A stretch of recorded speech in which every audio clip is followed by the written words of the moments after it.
तो इस कहानी की शुरुआत में हम ये देखते हैं हमारा मेन कैरेक्टर रिइंकार्नेट होकर एक दूसरे वर्ल्ड में जागता है और ये वर्ल्ड उसके लिए काफी न्यू है। अब बाहर आने के बाद वो इस वर्ल्ड को भी देखता है कि ये वर्ल्ड कैसा है, जिसके बाद वो अपने वाटर एलिमेंट का इस्तेमाल करता है जिससे उसके हाथ में पानी आ जाता है। अब अगली सीन में हमारा मेन कैरेक्टर एक एंजल के सामने खड़ा हुआ होता है और वो एंजल ये कहता है काफी लंबे टाइम के बाद कोई यहाँ पर आया है और ये तुम्हारी आफ्टर लाइफ नहीं है। अभी एंजल रियो के सामने उस इंसिडेंट को दोहराता है जिससे रियो की मौत हुई थी। अब रियो भी इस बात को समझ जाता है कि वो मारा गया है और अब वो रिइंकार्नेट होने वाला है। रियो पूछता है कि मुझे उस वर्ल्ड में क्या करना है। एंजल कहता है तुम उस वर्ल्ड में जो मन चाहे वो कर सकते हो, तुम्हें कोई स्पेसिफिक काम देकर वहाँ पर भेजा नहीं जा रहा है। ये सारी बातें सुनने के बाद रियो कहता है तो मैं ये चाहता हूँ कि मेरी लाइफ काफी शांत हो। ये एंजल उसे बताता है कि वो जिस वर्ल्ड में रिइंकार्नेट होने वाला है उसे ये फी बोलते हैं, जहाँ पर काफी सारे लोग मैजिक स्पेल का इस्तेमाल कर सकते हैं लेकिन ये लोग काफी कम है। वो ये कहता है कि तुम सबसे ज्यादा वाटर मैजिक से कंपैटिबल हो तो इसलिए तुम्हें वाटर मैजिक दिया जा रहा है जिसका तुम इस्तेमाल कर सकते हो। ये बोलते ही एंजल उसे इस वर्ल्ड के अंदर रिइंकार्नेट कर देते हैं और साथ में उसे एक घर और 2 महीने का राशन भी मिलता है। फिर हम दोबारा से एंजल को देखते हैं जो कि रियो के घर के बारे में बता रहे होते हैं। तुम्हारे घर के ऊपर कभी भी सीधा अटैक नहीं हो सकता और तुम ऐसा मान सकते हो कि तुम्हारे घर के ऊपर एक बैरियर लगा हुआ है। रियो को भी इस घर के अंदर एक किताब मिल जाती है जिसके अंदर काफी सारे मॉन्स्टर्स के बारे में लिखा होता है और वो ये सोचता है कि मैंने आज से पहले ऐसी लैंग्वेज कभी भी नहीं पढ़ी लेकिन फिर भी मैं इसे काफी आराम से पढ़ पा रहा हूँ। यहाँ पर उसे एक और किताब मिलती है जिससे उसे मैजिक के बारे में पता लगता है और अब वो इसे पढ़ने के बाद बाहर आ जाता है और बाहर आकर अपने वाटर एलिमेंट का इस्तेमाल कर रहा होता है। इस एलिमेंट का इस्तेमाल करने में रियो को बिल्कुल भी दिक्कतें नहीं आती, यहाँ तक कि वो स्पेल को बिना चांट किए इस एलिमेंट का यूज कर रहा होता है। लेकिन अब भी वो इस बात को लेकर काफी परेशान होता है, अगर मैं इंचांटेशन कर पाता तो ये काफी कूल होता। अंदर आने के बाद वो अपने वाटर मैजिक का इस्तेमाल करते हुए बाथ टब को भर रहा होता है और वो ये सोचता है अब मैं इसे गर्म कैसे करूं, जिसके लिए वो बाहर आकर लकड़ियों को घिसना शुरू करता है लेकिन इससे भी कुछ नहीं होता और वो काफी थक जाता है। लेकिन अपने सर के ऊपर सूरज को देखकर उसके दिमाग की बत्ती जल जाती है, जिसके बाद वो अपने सामने रखे हुए पानी के ऊपर आइस मैजिक का इस्तेमाल करने की कोशिश करता है लेकिन ये पानी आइस नहीं बनता।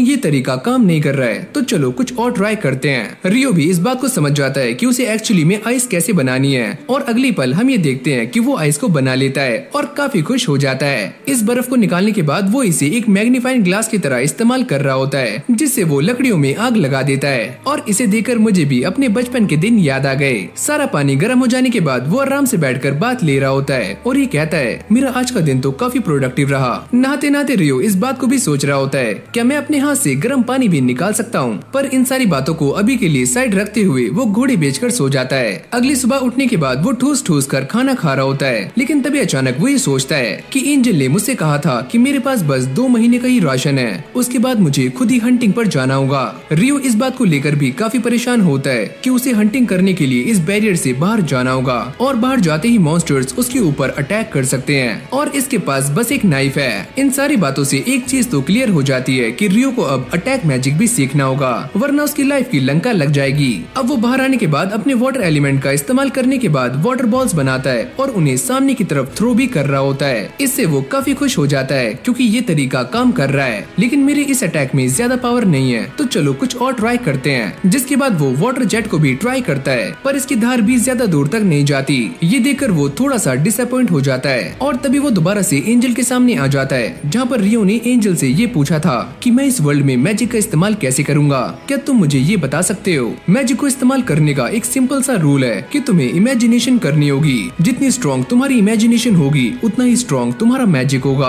अब काफी ज्यादा ट्रेनिंग करने के बाद रियो का वाटर जेट पहले के मुकाबले काफी स्ट्रॉन्ग हो जाता है और काफी दूर तक भी जा रहा होता है, यहाँ तक कि उसने गर्म पानी भी निकालना सीख लिया है जिसको देखकर उसकी बल्ले बल्ले हो जाती है। अगली सीन में हम ये देखते हैं कि वो आसमान में आइस को भी क्रिएट कर सकता है लेकिन ये प्रोसेस काफी स्लो है। ये आइस मैजिक तो काफी अच्छा है लेकिन मैं ये सोच रहा हूँ एक आइस अटैक बनाऊं। जिसके बाद वो एक आइस क्रिस्टल को फॉर्म करते हुए उसे सामने की तरफ फेंकने का ट्राई करता है लेकिन वो ज्यादा दूर नहीं जाता और पास में ही गिर जाता है। मुझे ऐसा लगता है कि मैंने कोई गलती की है और इसे पानी की तरफ फेंकना थोड़ा सा मुश्किल है। अब उसके दिमाग में अजीब अजीब से ख्याल आने शुरू हो जाते हैं, अगर मैंने फाइट में इसका इस्तेमाल किया तो मेरी मौत पक्की है। लेकिन वो इस चीज से हार मानने वाला नहीं है और वो अपनी मैजिक की काफी प्रैक्टिस कर रहा होता है। अगली सीन में हम ये देखते हैं कि वो अपने सारे के सारे मैजिक को मास्टर कर लेता है। इतनी हार्ड ट्रेनिंग करने के बाद रियो को ऐसा लगता है कि उसका सारा का सारा माना खत्म हो चुका है लेकिन अब भी वो रुकने वाला नहीं है। जिसके बाद हम ये देखते हैं कि वो काफी जल्दी से इस आइस क्रिस्टल को फॉर्म करना सीख जाता है, लेकिन अब भी इसमें काफी कमियां हैं। तो लो भाई, ये बंदा एक जुगाड़ बनाकर हंटिंग करने के लिए अपने बैरियर से काफी दूर आ जाता है। थोड़ी आगे आने के बाद उसे नदी के पास एक क्वार्ट्ज मिल जाता है, जिसे वो पत्थर के साथ रगड़कर आराम से आग जला सकता है। इससे रियो का एक काम तो आसान हो चुका है कि अब उसे सूरज के ऊपर डिपेंड होने की जरूरत नहीं है। अब रियो हर्ब्स इकट्ठे करने के लिए जंगल में आ जाता है, लेकिन तभी अचानक वो ये नोटिस करता है कि उसके सामने एक काफी खतरनाक बोर है, जो कि उसके ऊपर अटैक करने के लिए सामने से आ रहा होता है। ये देखकर रियो की फटनी शुरू हो जाती है और उसे वो वक्त याद आता है कि कैसे उसका ट्रक उनके साथ एक्सीडेंट हुआ था। जैसे ही ये जंगली बोर उसके ऊपर अटैक करता है तो रियो सामने से हट जाता है और वो ये सोचता है कि मैं यहाँ पर कुछ कर सकता हूँ, क्योंकि इस वर्ल्ड में मैजिक एग्जिस्ट करता है। तभी रियो अपने आइस मैजिक का इस्तेमाल करते हुए पूरे के पूरे फ्लोर को जमा देता है और ये जंगली बोर उसके ऊपर फिसल रहा होता है और फिसलते फिसलते सामने की तरफ आ रहा होता है। उसके सामने काफी सारे आइस के कांटे होते हैं जिसमें लगकर वो मारा जाता है। ये सारा काम निपटाने के बाद रियो दोबारा से अपने घर आ जाता है और वो ये सोचता है कि इस वर्ल्ड में जंगली बोर काफी कमजोर होते हैं और एक कमजोर से लड़ने में ही मेरी हालत टाइट हो गई, तो इस वर्ल्ड के खतरनाक मॉन्स्टर्स कैसे होंगे।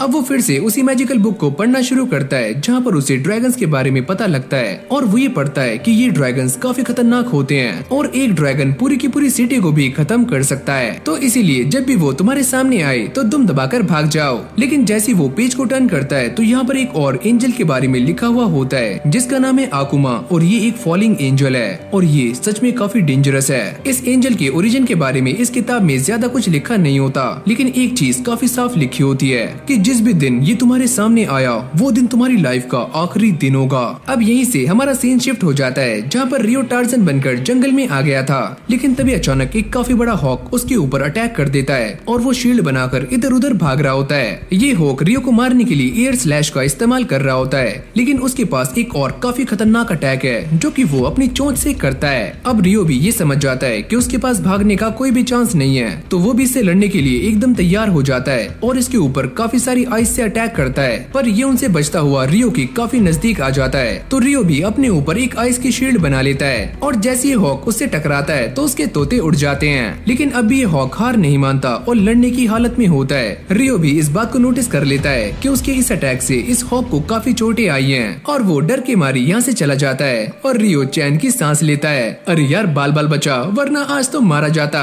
और इस बंदे की पीसफुल लाइफ की अब धीरे धीरे धज्जियां उड़नी शुरू हो जाती हैं, जिसके चक्कर में ये अपने घर का रास्ता भी भूल जाता है और तभी इसके सामने सरकटा आ जाता है, जिसको देखकर इसकी काफी फट जाती है। इस बंदे की लाइफ में ऐसे ही मुश्किलें आती रहती हैं और वो काफी सारे मॉन्स्टर से लड़ने के बाद अपनी एबिलिटी को काफी अच्छे से इस्तेमाल करना सीख जाता है, यहाँ तक कि वो पानी में जाने के बाद एक काफी जॉइंट ऑक्टोपस को भी काफी आराम से हरा देता है। इस बंदे की वाटर जेट की पावर भी पहले के मुकाबले काफी तेज हो चुकी है, जो कि एक पत्थर को भी बीच में से काट सकती है। अगली सीन में रियो इस सरकटे से लड़ने के लिए उसके सामने आ जाता है और वो ये सोचता है कि एंजल ने मुझे जो बुक दी थी उसके अंदर इसका कहीं भी जिक्र नहीं है, तो क्या ये एक मॉन्स्टर है या फिर कुछ और है। जिसके बाद इन दोनों के बीच में फाइट स्टार्ट हो जाती है और ये नाइट रियो को काफी आराम से हरा रहा होता है और उसकी आइस शील्ड को भी बड़ी आराम से तोड़ देता है। हारने के बाद रियो नीचे गिर जाता है और वो ये सोचता है कि मुझे ऐसा नहीं लगता कि मैं इससे कभी भी जीतने वाला हूँ, ये सच में काफी स्ट्रॉन्ग है। रियो हर रात इस जगह पर इसीलिए आता है क्योंकि उसको ऐसा लगता है कि ये नाइट उसकी ट्रेनिंग करवा रहा है, क्योंकि आज तक इस नाइट ने रियो को नुकसान नहीं पहुंचाया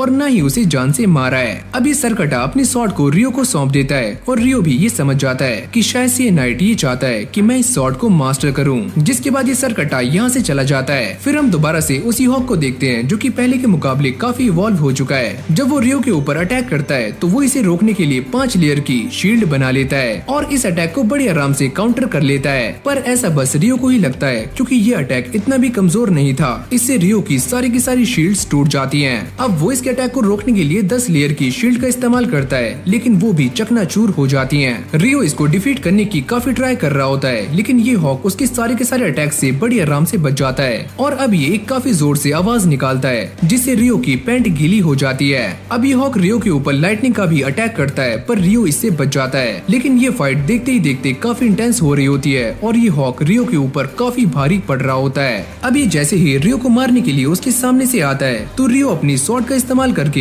इस हॉक का काम 25 कर देता है और ये हॉक मारा जाता है। लेकिन रियो को इस बात का काफी पछतावा हो रहा होता है कि उसने इस हॉक को जान से मार दिया, जिसके लिए वो इससे माफी भी मांगता है और बाद में अपनी स्वॉर्ड को इसकी बॉडी से बाहर निकाल कर यहाँ से चला जाता है। पर तभी अचानक उसके सामने एक रेड कलर कलर का ड्रैगन आ जाता है। पर रियो ने ऐसा पढ़ा था कि जब ये ड्रैगन उसके सामने आए तो उसे दुम दबाकर भाग जाना है। पर ये ड्रैगन अपनी टेलीपैथी का इस्तेमाल करके रियो से बातें कर रहा होता है और वो भी ये देखकर काफी शॉक्ड हो जाता है कि ये ड्रैगन उससे बात कर सकता है। मैंने काफी टाइम से टेलीपैथी का इस्तेमाल नहीं किया और मुझे तुमसे कुछ पूछना है। क्या तुम किसी ऐसे हॉक से मिले थे जो अभी अभी इवॉल्व हुआ हो? रियो उससे काफी डरते हुए ये कहता है, अरे हाँ मुझे मिला तो था, लेकिन मैंने उसे जान से मार दिया, मुझे माफ करना।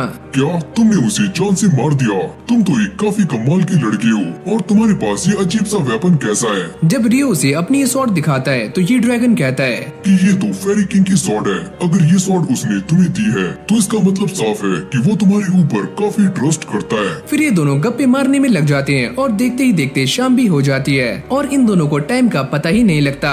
रियो ड्रैगन से ये पूछता है कि तुम्हारा नाम क्या है? वैसे मेरा नाम है लेविन। और ये बोलने के बाद वो ड्रैगन यहाँ से चला जाता है। अभी जो मेरे साथ हुआ ये काफी अजीब था और मुझे ऐसा नहीं लगा था कि मैं इस ड्रैगन से बात कर पाऊंगा। और इससे एक बात तो क्लियर हो गई कि इस फैंटेसी वर्ल्ड में कुछ भी हो सकता है। इस तरफ एंजल रियो के स्टैट्स को चेक कर रहे होते हैं और वो ये देखकर काफी शॉक्ड हो जाते हैं। ये बात तो मैंने नोटिस की ही नहीं कि इस बच्चे के पास एक रियल ट्रेट है, लेकिन ऐसा कैसे हो सकता है? ये आज से पहले बस एक ही बार हुआ है, वो भी 10,000 साल पहले, जब मैंने एक लड़की को दूसरे वर्ल्ड में रीइंकार्नेट किया था। यहाँ पर एंजल जिस हिडन ट्रेट की बात कर रहे हैं उसका नाम है एटर्नल यूथ, यानी कि ये इंसान कभी भी बूढ़ा होने वाला नहीं है। अगली सुबह जब रियो को सी फूड खाने का मन करता है तो वो यहाँ पर आ जाता है, लेकिन तभी अचानक वो ये देखता है कि सामने एक नाव टूटी हुई है और यहाँ पर काफी सारे लोग हैं जो कि मर चुके हैं। पर तभी वो ये नोटिस करता है कि साइड में एक लाल बालों वाला बंदा खांस खांस कर होश में आ जाता है। अब ये बंदा इस बात को याद करता है कि आखिरकार उनके साथ ऐसा कैसे हुआ। वो ये सोचता है कि जब वो सारे अपनी शिप में थे तो उनके ऊपर एक काफी जायंट ऑक्टोपस ने अटैक कर दिया था, जिससे उनकी सारी की सारी शिप टूट गई थी और ये सारे पानी के अंदर बह गए।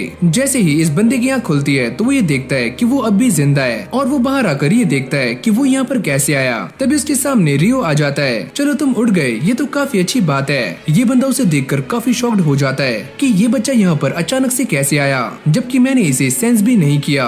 पर ये रियो को इन सारी बातों के बारे में नहीं बताता और वो अपना इंट्रोडक्शन देता है कि मेरा नाम है एबल। रियो से कहता है कि मेरा नाम है रियो और मुझे माफ करना कि तुम ही अकेले बचे हो और मैं बाकी सभी को बचा नहीं पाया। चलो कोई बात नहीं, वैसे भी वो सारे लोग स्मगलर्स थे। अब अंदर आने के बाद ये दोनों खाना खा रहे होते हैं क्योंकि एबल को काफी भूख लग रही थी। वो ये देखता है कि रियो के पास बस एक ही जोड़ी कपड़े हैं। रियो उसे ये कहता है कि मेरे पास ना तो सुई है ना ही धागा, तो मैं अपने लिए कपड़े कैसे बनाऊं? अरे यार एक काम कर, दुकान से जाकर ले आ। लेकिन यहाँ तो आसपास कोई भी दुकान नहीं है, यहाँ तक कि कोई भी इंसान भी नहीं है। मैं यहाँ पर अकेला हूँ, एकदम अकेला। एबल ये बात सुनने के बाद काफी शॉक्ड हो जाता है कि वो यहाँ पर अकेला रहता है। रियो कहता है वैसे मैं एक वाटर मेज हूँ और वो इसे अपनी ताकत का एक नमूना दिखाता है। क्या तुम सच में मैजिक का यूज कर सकते हो? यहाँ तक कि सेंट्रल प्रोविंस में भी आधे से कम लोग मैजिक का यूज करना जानते हैं और मुझे भी इसका इस्तेमाल करना नहीं आता। एबल उसे कहता है कि मुझे तुमसे एक बात कंफर्म करनी है, क्या तुम मुझे वहीं पर लेकर जा सकते हो जहाँ पर हम पहली बार मिले थे? जाते हुए ये दोनों बातें कर रहे होते हैं। एबल उसे कहता है क्या तुम मैजिक करने के लिए डंडे का इस्तेमाल नहीं करते? अरे यार मेरे पास डंडा है ही नहीं। मुझे लगता है मैंने फिर से गलत क्वेश्चन पूछ लिया। अब एबल उसे कहता है कि तुम मेरे पीछे रहो, अगर हमारे सामने कोई भी मॉन्स्टर आता है तो मैं उसे संभाल लूंगा, लेकिन मैं तुम्हें ऐसा करने नहीं दे सकता। मैं भी तुम्हारी हेल्प करूंगा। क्या तुम्हें समझ नहीं आ रहा है? अगर तुम बार बार मेरी हेल्प करोगे तो मेरी रेपुटेशन खराब हो जाएगी। जिसके बाद ये दोनों उसी जगह पर वापस आ जाते हैं, लेकिन यहाँ से बाकी के लोग गायब होते हैं। एबल ये कहता है तुमने मुझे काफी सही टाइम पर बचा लिया, वरना मैं भी मारा जाता। अरे हाँ तुम काफी लकी हो कि मैंने तुम्हें बचा लिया। एबल यहाँ पर कुछ ढूंढने का ट्राई कर रहा होता है, लेकिन उसे वो चीज यहाँ पर नहीं मिलती और वो ये कहता है कि वो चीज मुझे नहीं मिली। रियो उससे कहता है तो अब तुम क्या करोगे? मैं ये सोच रहा हूँ कि मैं दोबारा से लूनिया टाउन चला जाऊँ और अपने दोस्तों को ज्वाइन करूँ। मैं इस बारे में नहीं जानता कि वो टाउन कहाँ पर है, लेकिन मुझे ऐसा लगता है कि उसके लिए तुम्हें नॉर्थ में जाना चाहिए। अब एबल उससे पूछता है क्या तुम भी मेरे साथ चलना चाहोगे? ये तुम्हारे लिए एक जॉब हो सकती है क्योंकि मुझे रास्ता नहीं पता और तुम मेरी हेल्प कर सकते हो। क्यों है ना दोस्त? ये बात सुनने के बाद रियो थोड़ा सा हैरान हो जाता है और थोड़ा सोचने के बाद वो ये कहता है कि हम दोनों दोस्त बन चुके हैं। अरे हाँ हम दोनों दोस्त दोस्त हैं, तो चलो मैं भी तुम्हारे साथ चलूंगा। शाम के टाइम में रियो इन सारी चीजों को बड़ी गौर से देख रहा होता है और वो ये याद करता है कि कैसे वो इस वर्ल्ड में आया और कैसे वो यहाँ पर रहा। जब वो घर में आ जाता है तो वो एबल से कहता है कि मैं किसी को गुड बाय करने के लिए जा रहा हूँ, जो कि मुझे इसी टाइम मिलता है, यानी कि रात में। मुझे तो ऐसा लगा था कि इसका यहाँ पर कोई भी जानने वाला नहीं है, लेकिन चलो मैं इस मामले में इंटरफियर नहीं करता हूँ। अब रियो उस नेट के पास आ जाता है और उसे शुक्रिया अदा कर रहा होता है कि तुमने मेरी काफी हेल्प की और तुम्हारी वजह से ही मैं यहाँ पर सरवाइव कर पाया और मैं कुछ टाइम के लिए यहाँ से जा रहा हूँ और आज ये हमारी लास्ट बैटल होने वाली है, तो मैं अपनी पूरी जान लगा दूंगा। फिर इन दोनों के बीच में फाइट स्टार्ट हो जाती है जहाँ पर रियो हार जाता है और जब ये नाइट यहाँ से जा रहा होता है तो रियो उससे कहता है तुम्हारा शुक्रिया जो भी तुमने मेरे लिए किया। लेकिन जाने से पहले ये नाइट रियो को गिफ्ट के तौर पर एक कोट देता है और यहाँ से चला जाता है। मैं इस कोट को काफी प्राउडली पहनूंगा। अब ये दोनों भी यहाँ से जाने के लिए रेडी हो जाते हैं और रियो ने भी इस कोट को पहन लिया है। अब वो आखिरी बार अपने घर को देखता है और अपनी पुरानी यादों को ताज़ा करता है। पर जब ये दोनों यहाँ से जा रहे होते हैं तो उनके सामने एक काफी खतरनाक जंगली बोर आ जाता है और एबल अपनी कॉम्बैट स्किल का इस्तेमाल करके इस बोर को एक ही झटके में खत्म कर देता है। ओह अच्छा, तो ये एक कॉम्बैट स्किल है, पर ये होती क्या है? ये कुछ ऐसी टेक्निक्स होती हैं जिन्हें स्वॉर्ड्समैन और बाकी लोग इस्तेमाल करते हैं फाइट करने के लिए, लेकिन तुम एक मैजिशियन हो तो तुम्हें इसके बारे में पता नहीं होगा। जिसके बाद ये अपनी जर्नी को दोबारा से कंटिन्यू करते हैं, लेकिन इस बार इनके सामने लिजर्ड मॉन्स्टर्स आ जाते हैं। एबल मना करता है कि हमें इनसे फाइट नहीं करनी, ये काफी खतरनाक है और हम दोनों मारी जा सकते हैं। पर रियो एक वाटर मेज है तो वो ये समझ जाता है कि काफी सारे लिजर्ड्स पानी के रास्ते उनकी तरफ काफी तेजी से बढ़ रहे हैं। ये सुनने के बाद एबल भी चौकन्ना हो जाता है। वो लिजर्ड मॉन्स्टर्स काफी सारे हैं तो मुझे ऐसा लगता है कि मुझे अपने मैजिक का भी इस्तेमाल करना होगा। और अगले पल हम ये देखते हैं कि रियो अपने मैजिक का इस्तेमाल करके इन सारे के सारे लिजर्ड मॉन्स्टर्स को बड़ी आराम से हरा देता है। एबल ये देखकर काफी चौंक जाता है। तुमने अपनी छड़ी का इस्तेमाल नहीं किया और न ही किसी स्पेल को बोला, तो तुमने ये किया कैसे?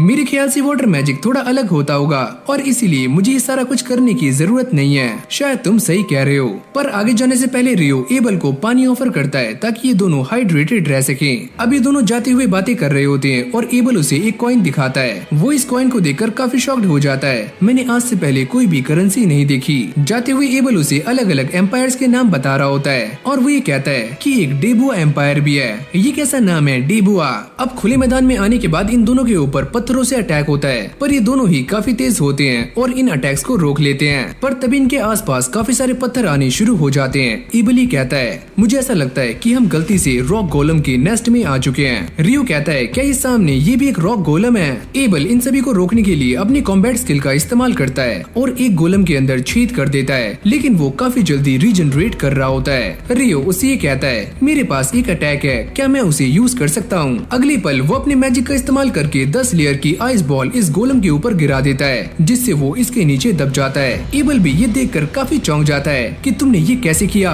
और ये क्या था? जिसके बाद ये सारे रॉक गोलम्स को हरा देते हैं। तभी एबल इस रॉक गोलम की मैजिक स्टोन को नोटिस करता है, जो कि काफी बड़ा है और काफी कलरफुल भी। मुझे ऐसा लगता है कि इसने आज से पहले काफी सारे मॉन्स्टर्स को हराया है। इस मैजिक स्टोन को निकालने के बाद ये दोनों आगे बढ़ जाते हैं और वो ये देखते हैं कि उनके सामने एक काफी बड़ा हिप्पो है, जो कि एक बेहेमोथ है। तभी यहाँ पर वाइवर्न का एक काफी बड़ा झुंड आ जाता है, जो कि इस बेहेमोथ के ऊपर अटैक कर रहे होते हैं। एबल ही कहता है इस फाइट का कंक्लूजन एकदम साफ है कि ये बेहेमोथ हारने वाला है, लेकिन रियो मना करता है कि मुझे ऐसा नहीं लगता। अब ये हिप्पो काफी गुस्से में आकर इन सारे के सारे वाइवर्न्स को मारना शुरू कर देता है और जोर से दहाड़ता है, जिससे कि ये सारे के सारे वाइवर्न्स नीचे गिर जाते हैं। देखा, मैंने तुमसे कहा था कि यही जीतने वाला है। फिर हमें रात का सीन दिखाया जाता है जहाँ पर ये दोनों बैठकर कैंप फायर कर रहे होते हैं। एबल रियो को डंजन्स के बारे में बता रहा होता है और वो ये कहता है कि सच में इस वर्ल्ड में डंजन भी एग्जिस्ट करते हैं और मैं भी डंजन में एक बार जरूर जाना चाहता हूँ। वैसे हम जिस टाउन में जा रहे हैं वहाँ पर भी एक काफी बड़ी डंजन है, लेकिन तुमने ये बात मुझे पहले क्यों नहीं बताई?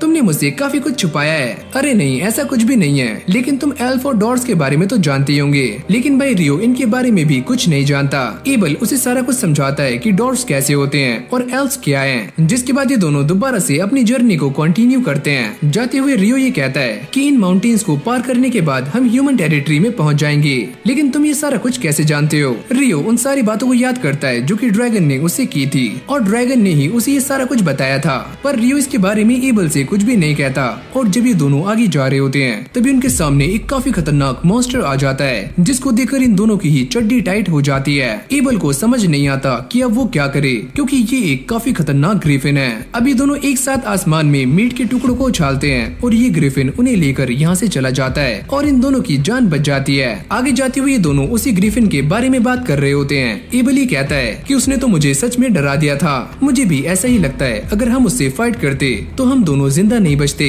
एबल ही बताता है कि आज तक कोई भी ऐसा नहीं बना जो कि बेहेमोथ और ग्रिफिन से पंगे ले सके और शायद ये बड़े बड़े पहाड़ ही इन मॉन्स्टर्स को ह्यूमन से दूर रखते हैं। जैसे ये दोनों आगे जाते हैं तो इनके सामने काफी सारे वाइवर्न्स होते हैं जो अपने शिकार को खा रहे होते हैं। रियो एबल से पूछता है कि हमें इनसे फाइट करनी चाहिए, ये हम दोनों के मुकाबले में काफी ज्यादा हैं और यहाँ तक कि काफी स्किल्ड एडवेंचरर्स भी इन्हें हरा नहीं पाते। लेकिन आगे जाते हुए हमारे रास्ते में काफी सारे वाइवर्न्स आने वाले हैं, तो कभी न कभी तो हमें इनका सामना करना होगा। ये बोलते ही रियो उनसे लड़ने के लिए सामने पहुँच जाता है और वो अपने मैजिक का इस्तेमाल करके इन सारे के सारे वाइवर्न के पंखों को यहीं पर स्टक कर देता है, जिससे कि वो उड़ नहीं पाते। एबल अपनी कॉम्बैट स्किल का यूज करके इन सारे के सारे वाइवर्न्स को हरा देता है, पर तभी यहाँ पर और भी वाइवर्न्स आ जाते हैं, लेकिन ये दोनों मिलकर उन सभी को ठिकाने लगा देते हैं। जब एबल वाइवर्न्स के मैजिक स्टोन को बाहर निकाल रहा होता है तो वो ये कहता है कि मैंने ये कभी नहीं सोचा था कि इनसे फाइट करना इतना आसान होगा। इन सारे के सारे वाइवर्न्स को हराने के बाद वो माउंटेन्स को भी क्रॉस कर लेते हैं और ह्यूमन टेरिटरी के काफी करीब होते हैं और ये उसके कितने पास हैं ये तो इनकी स्माइल से ही पता लग जाता है।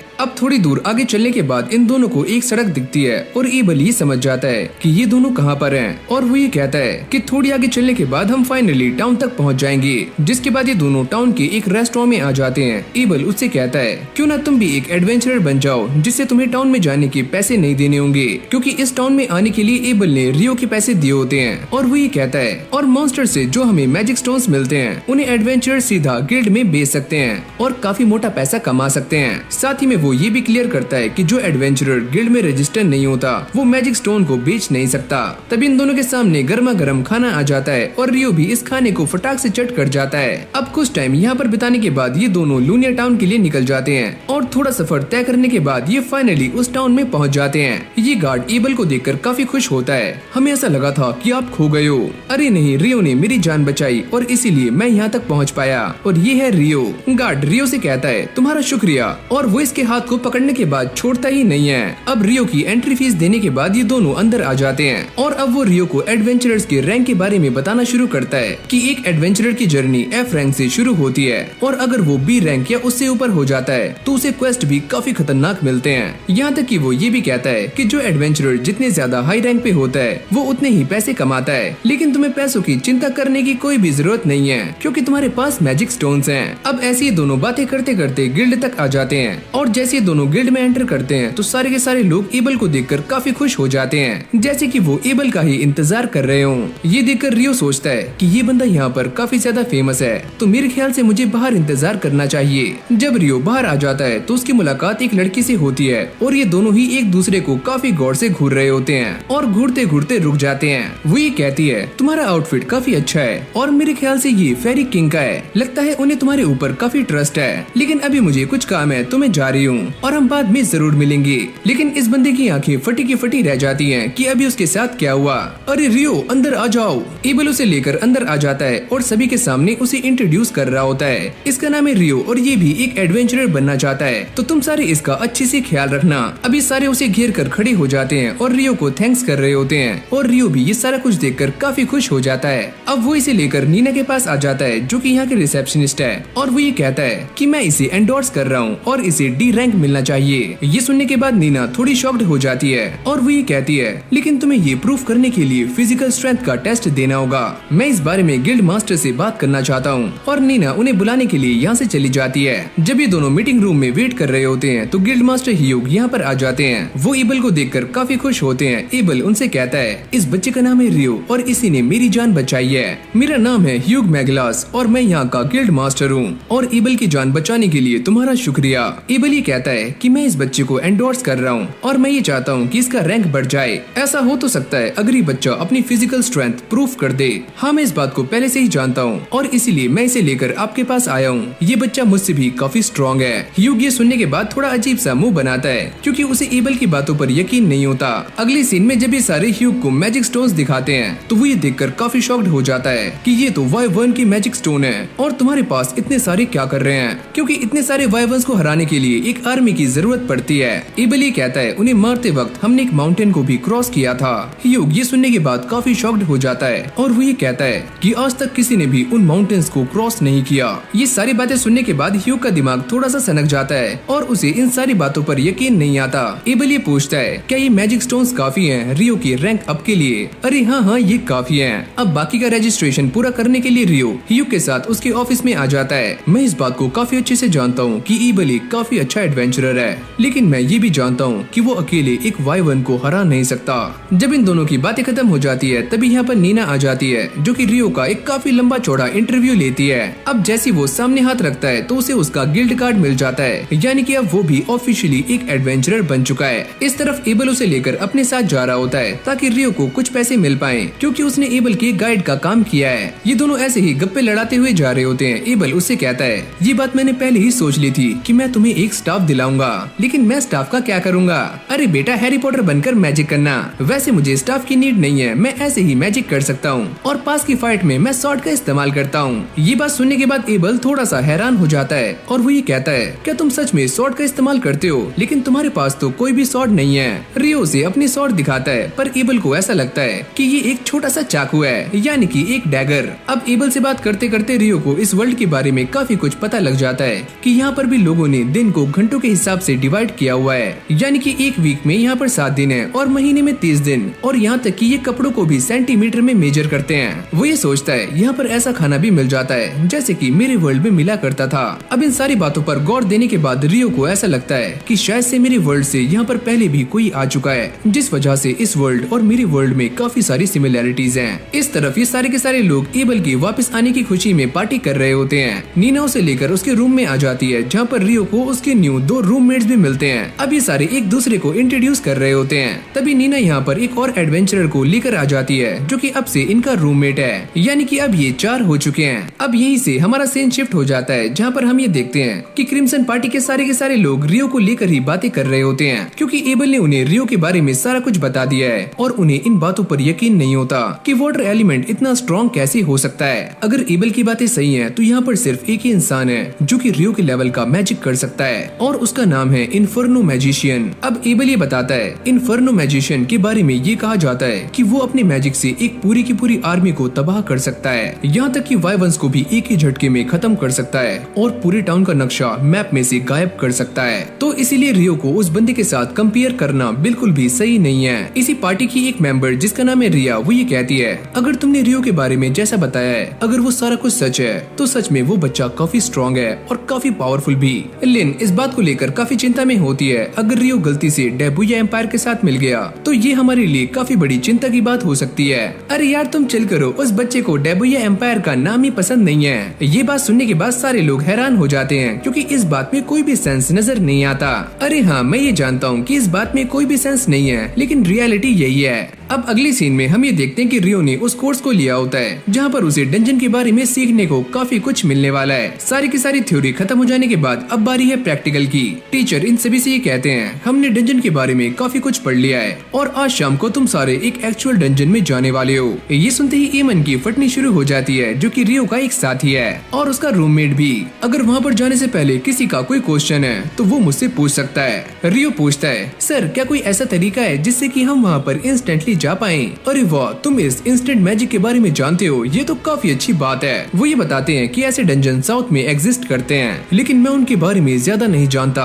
एमन की भी अब सनक जाती है और वो रियो से पूछता है कि तुम इंस्टेंट ट्रेवल के बारे में कैसे जानते हो। अब शाम में सारे उस डंजन के सामने आ जाते हैं और ये डंजन पूरे शहर के बीचों बीच है। मैं तुम्हें इस बारे में पहले ही बता चुका हूँ कि इस डंजन के अंदर मॉन्स्टर्स की तादाद हर साल काफी तेजी से बढ़ रही है। अब साथ ही में वो ये कहते हैं कि यहाँ पर एक डबल सिक्योरिटी भी लगाई गई है ताकि ये मॉन्स्टर्स टाउन के अंदर घुस ना पाएं। रियो ये समझ जाता है कि टाउन के बाहर जो वॉल है वो हमें भारी खतरों से बचा रही है और ये यहाँ पर मॉन्स्टर से।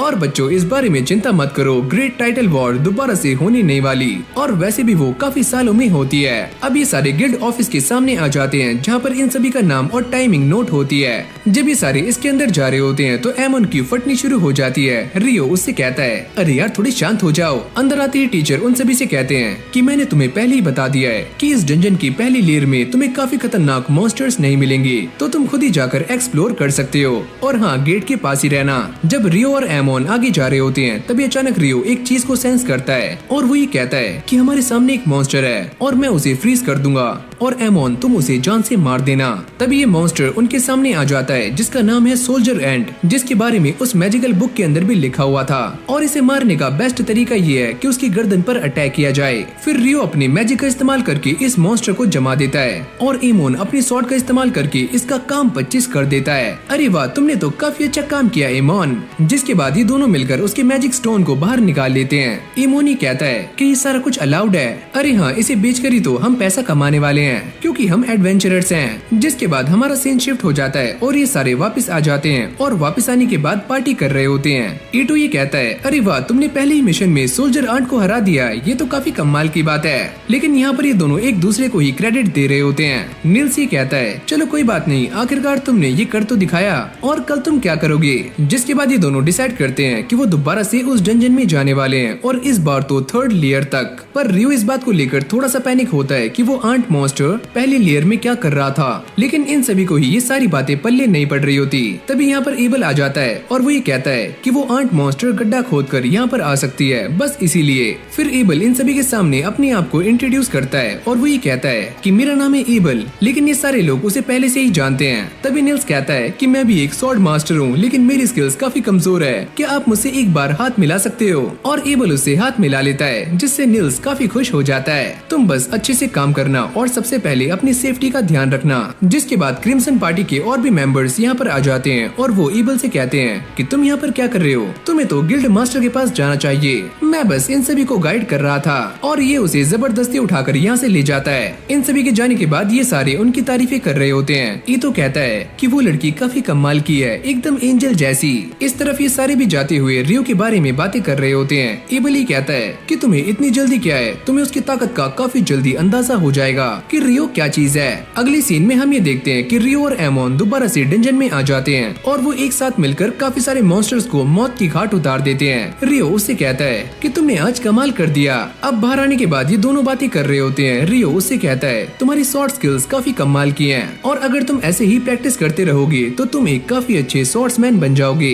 एमन उससे कहता है कि मुझे भी ऐसा ही लगा था कि तुम बस एक मैजिशियन हो, लेकिन तुम्हारी भी स्वॉर्ड स्किल काफी अच्छी है। हाँ, मेरे भी एक मास्टर थे जिन्होंने मुझे स्वॉर्ड चलाना सिखाया था। अब रियो एमन को एक एडवाइस देता है कि तुम्हारी स्वॉर्ड स्किल्स तो काफी अच्छी हैं, लेकिन तुम्हें सुबह उठकर प्रैक्टिस करनी चाहिए, क्योंकि मैंने ऐसा देखा है तुम काफी जल्दी थक जाते हो। और हाँ, एबल भी सुबह उठकर रोज प्रैक्टिस करता है, जिससे उसकी स्वॉर्ड स्किल्स काफी अच्छी हैं। अब अगले सीन में रियो एक लाइब्रेरी में आ जाता है। तभी उसके पास एक लड़की आती है और वो ये कहती है अगर तुम एल्केमी के बारे में पढ़ना चाहते हो तो यहाँ से शुरुआत करो। अब रियो एक किताब को उठाकर उसे पढ़ना शुरू करता है और वो ये कहता है कि यहाँ पर तो काफी सारी बुक्स हैं, तो मैं कहाँ से शुरुआत करूँ। जिसके बाद वो बाहर आ जाता है, लेकिन तभी अचानक हम ये देखते हैं कि सूर्य ग्रहण लग जाता है। रियो भी इस चीज को देखकर पैनिक हो जाता है और आसपास के सारे लोग गायब होने शुरू हो जाते हैं। अगले पल उसके ऊपर एक फायर अटैक होता है, पर रियो भी अपनी आई शील्ड बनाकर उससे बच जाता है। लेकिन वो ये बात सोचकर काफी हैरान था कि ये अटैक किसने किया है। जिसने भी ये अटैक किया है वो काफी पावरफुल है। अगले पल वो लड़की उसके सामने आ जाती है और वो ये कहती है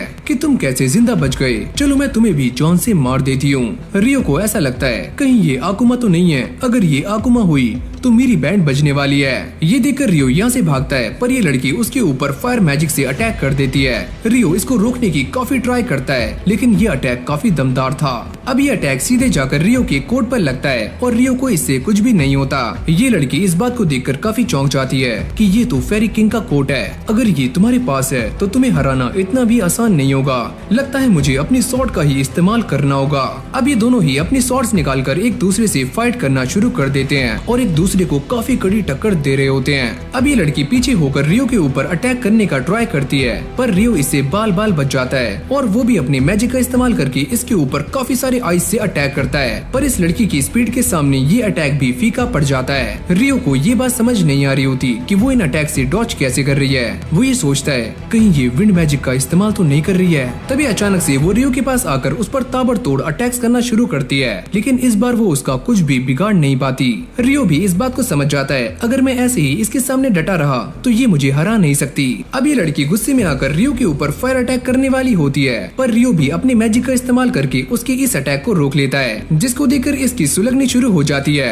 आखिरकार तुम हो कौन और तुम इतनी जल्दी कास्टिंग कैसे कर रहे हो? अगर तुम एक मॉन्स्टर हो तो मुझे तुम्हें जान से मारना होगा। जिसके बाद इन दोनों की फाइट दोबारा से शुरू हो जाती है, लेकिन इस बार ये फाइट देखते ही देखते देखते काफी इंटेंस हो रही होती है। रियो उसके ऊपर अपने आइस मैजिक से अटैक करता है, लेकिन इस बार वो अपने फायर मैजिक के आगे सारी की सारी आइस को पिघला देती है। तभी वो अपने सामने एक शील्ड को क्रिएट करती है ताकि वो रियो के अटैक से बच पाए, लेकिन रियो उसके ऊपर से अटैक करता है जिससे वो इंजर्ड भी हो जाती है। चलो फिर इस फाइट को यहीं पर खत्म करते हैं और वो इसे मारने के लिए आगे आ रहा होता है, लेकिन ये लड़की उसके अटैक को बड़ी आराम से रोक लेती है और साथ में अपनी चोट को भी बड़ी जल्दी हील कर लेती है। अब वो रियो को काफी दूर फेंक कर मारती है और उसको ऐसा लगता है कि वो इस फाइट को जीत चुकी है। पर अगली पल हम ये देखते हैं कि उसके ऊपर रेन होनी शुरू हो जाती है और जैसे ही ये बारिश की बूंदें उसके ऊपर गिरती हैं, तब ये बात सामने आती है कि ये एक एसिड रेन है। अब रियो भी उससे लड़ने के लिए दोबारा से खड़ा हो जाता है, लेकिन जैसे ही ये सूर्य ग्रहण हटता है वो लड़की रियो से कहती है, मुझे माफ करना, मेरे जाने का टाइम हो चुका है, चुपचाप यहाँ से निकल जाओ वरना मैं तुम्हें जान से मार दूंगा।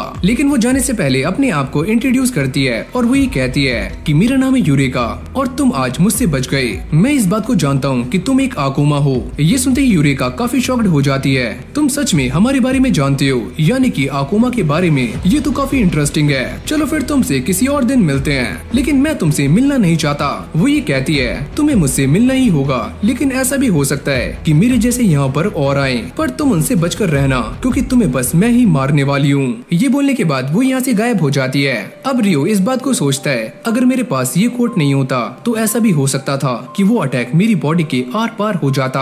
लेकिन वो इन सारी बातों को भुलाकर अपने बैंक में आ जाता है पैसों को विड्रॉल करवाने के लिए। पर वो ये देखकर काफी शॉक्ड हो जाता है कि उसके बैंक में काफी सारे पैसे हैं। चलो कुछ टाइम के लिए मेरे पास पैसा ही पैसा है। और जब वो अपने रूम में आता है वो ये देखता है कि उसके रूममेट्स यहाँ पर नहीं है। चलो मैं एक काम करता हूँ, दोबारा से बुक स्टोर चला जाता हूँ। पर तभी अचानक वो ये देखता है कि नीचे कुछ बंदे उसके साथियों को बुरी तरह से मार रहे हैं। निल्स उससे कहता है कि ये बंदा वही है, यानी कि रूम 1 का डैन। ओह, तो ये वही है जिसके बारे में तुम बातें कर रहे थे।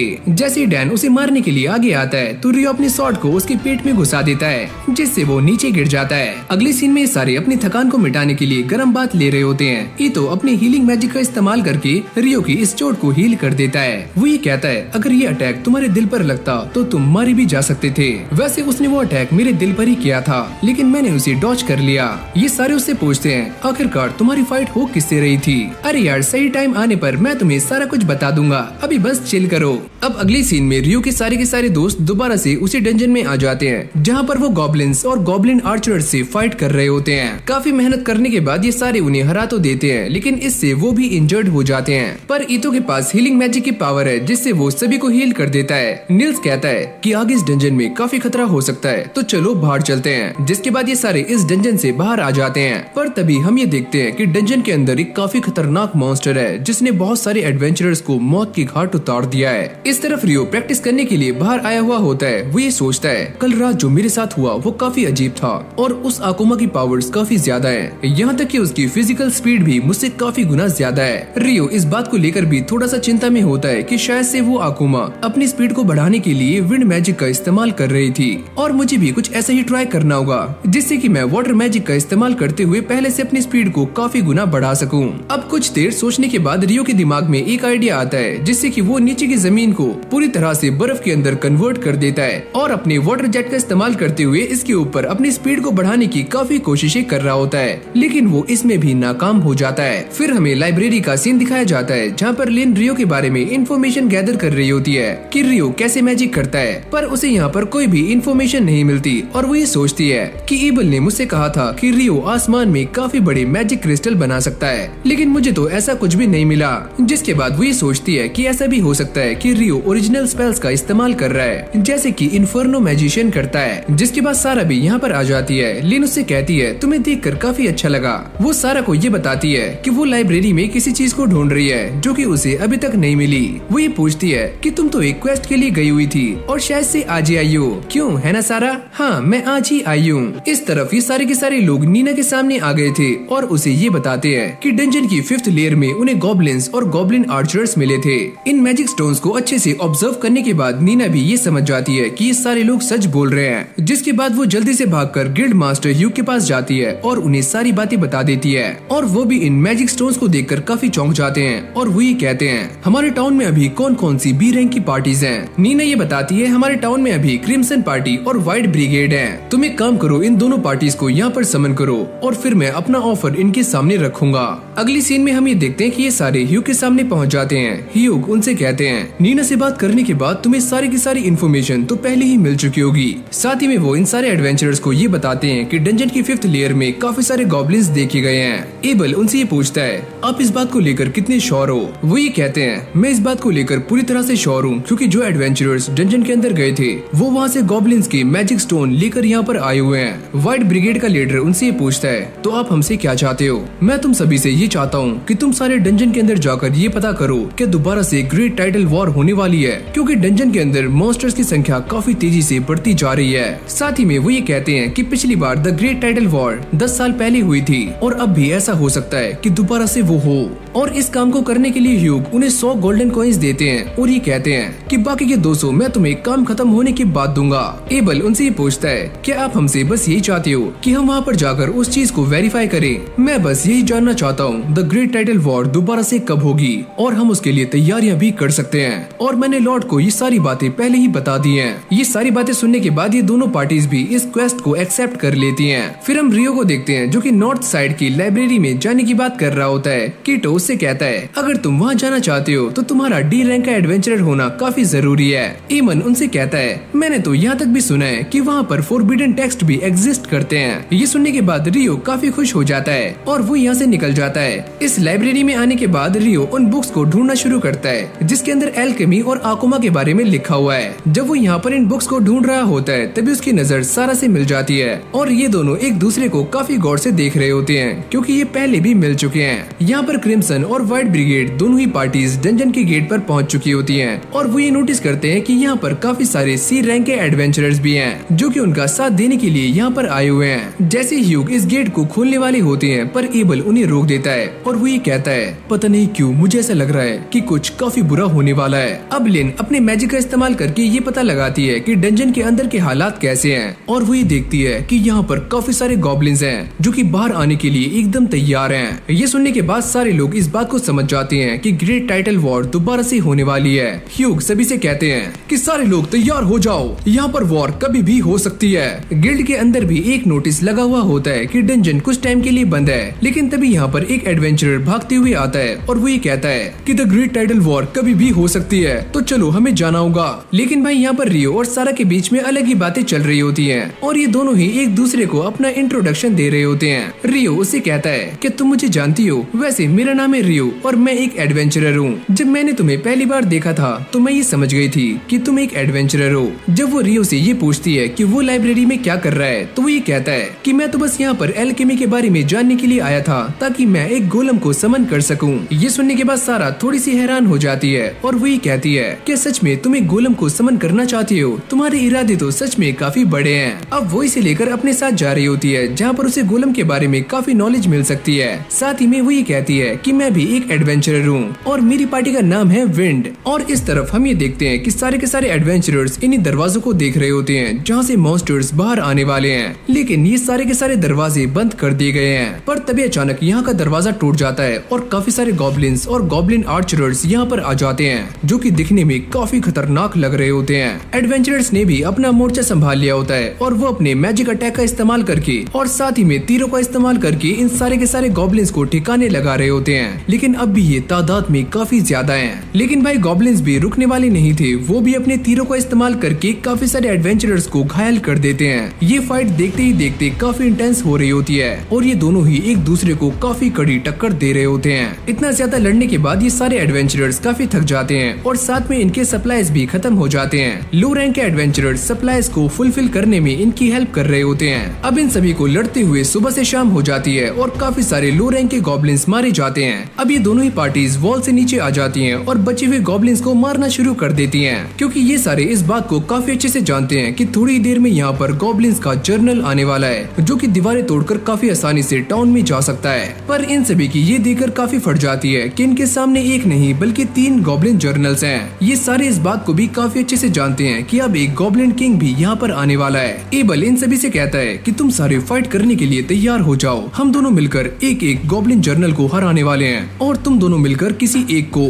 जिसके बाद ये सारे इन गॉब्लिन जर्नल से फाइट करना शुरू कर देते हैं और यहाँ तक कि इनके ऊपर भारी भी पड़ रहे होते हैं। एबल ये नोटिस करता है कि डंजन के अंदर से उनके ऊपर एक अटैक होने वाला है और वो इन सभी को पहले ही वार्न कर देता है, तुम सारे चौकन्ने हो जाओ, अगले पल हम ये देखते हैं कि डंजन के अंदर से एक काफी खतरनाक विंड अटैक बाहर की तरफ आता है जिसे ये सारे डॉज कर लेते हैं। पर इस अटैक की पावर इतनी ज्यादा होती है कि तीनों ही गॉब्लिन जर्नल्स मारे जाते हैं। इनके सामने अब गॉब्लिन्स का किंग आ चुका था जो कि दिखने में काफी बड़ा और काफी खतरनाक था। जिसके बाद इन सभी के बीच में फाइट स्टार्ट हो जाती है। एबल और फेल्प मिलकर इसका सामना कर रहे होते हैं। एबल अपनी टेक्निक का इस्तेमाल करते हुए अपनी स्वॉर्ड को इसके पेट में घुसा देता है। फेल्प ये कहता है कि इससे भी ये नहीं मरा, मैं भी ये जानता था कि इस अटैक से इसे कुछ भी नहीं होगा। लिन, क्या तुम तैयार हो? लिन, जो कि काफी टाइम से एक मैजिक स्पेल को कास्ट कर रही होती है, वो अपने विंड मैजिक का इस्तेमाल करते हुए इस गॉब्लिन किंग के ऊपर एक जोरदार अटैक करती है जिससे उसकी बॉडी में छेद हो जाते हैं और ये छेदी सिंह बन जाता है और मारा जाता है। जिसके साथ ही ये ग्रेट टाइटल वॉर भी खत्म हो जाती है, जिसको देखकर ये सारे के सारे लोग काफी खुश हो रहे होते हैं क्योंकि इन सभी ने एक काफी महान काम किया है। अब एबल और फेल्प इस अटैक के बारे में बातें कर रहे होते हैं जो कि लिन ने किया था। फेल्प ये कहता है कि इस अटैक को करने में थोड़ा सा टाइम लगता है, लेकिन तुम इसे हमारा स्पेशल अटैक भी समझ सकते हो जो कि काम कर गया।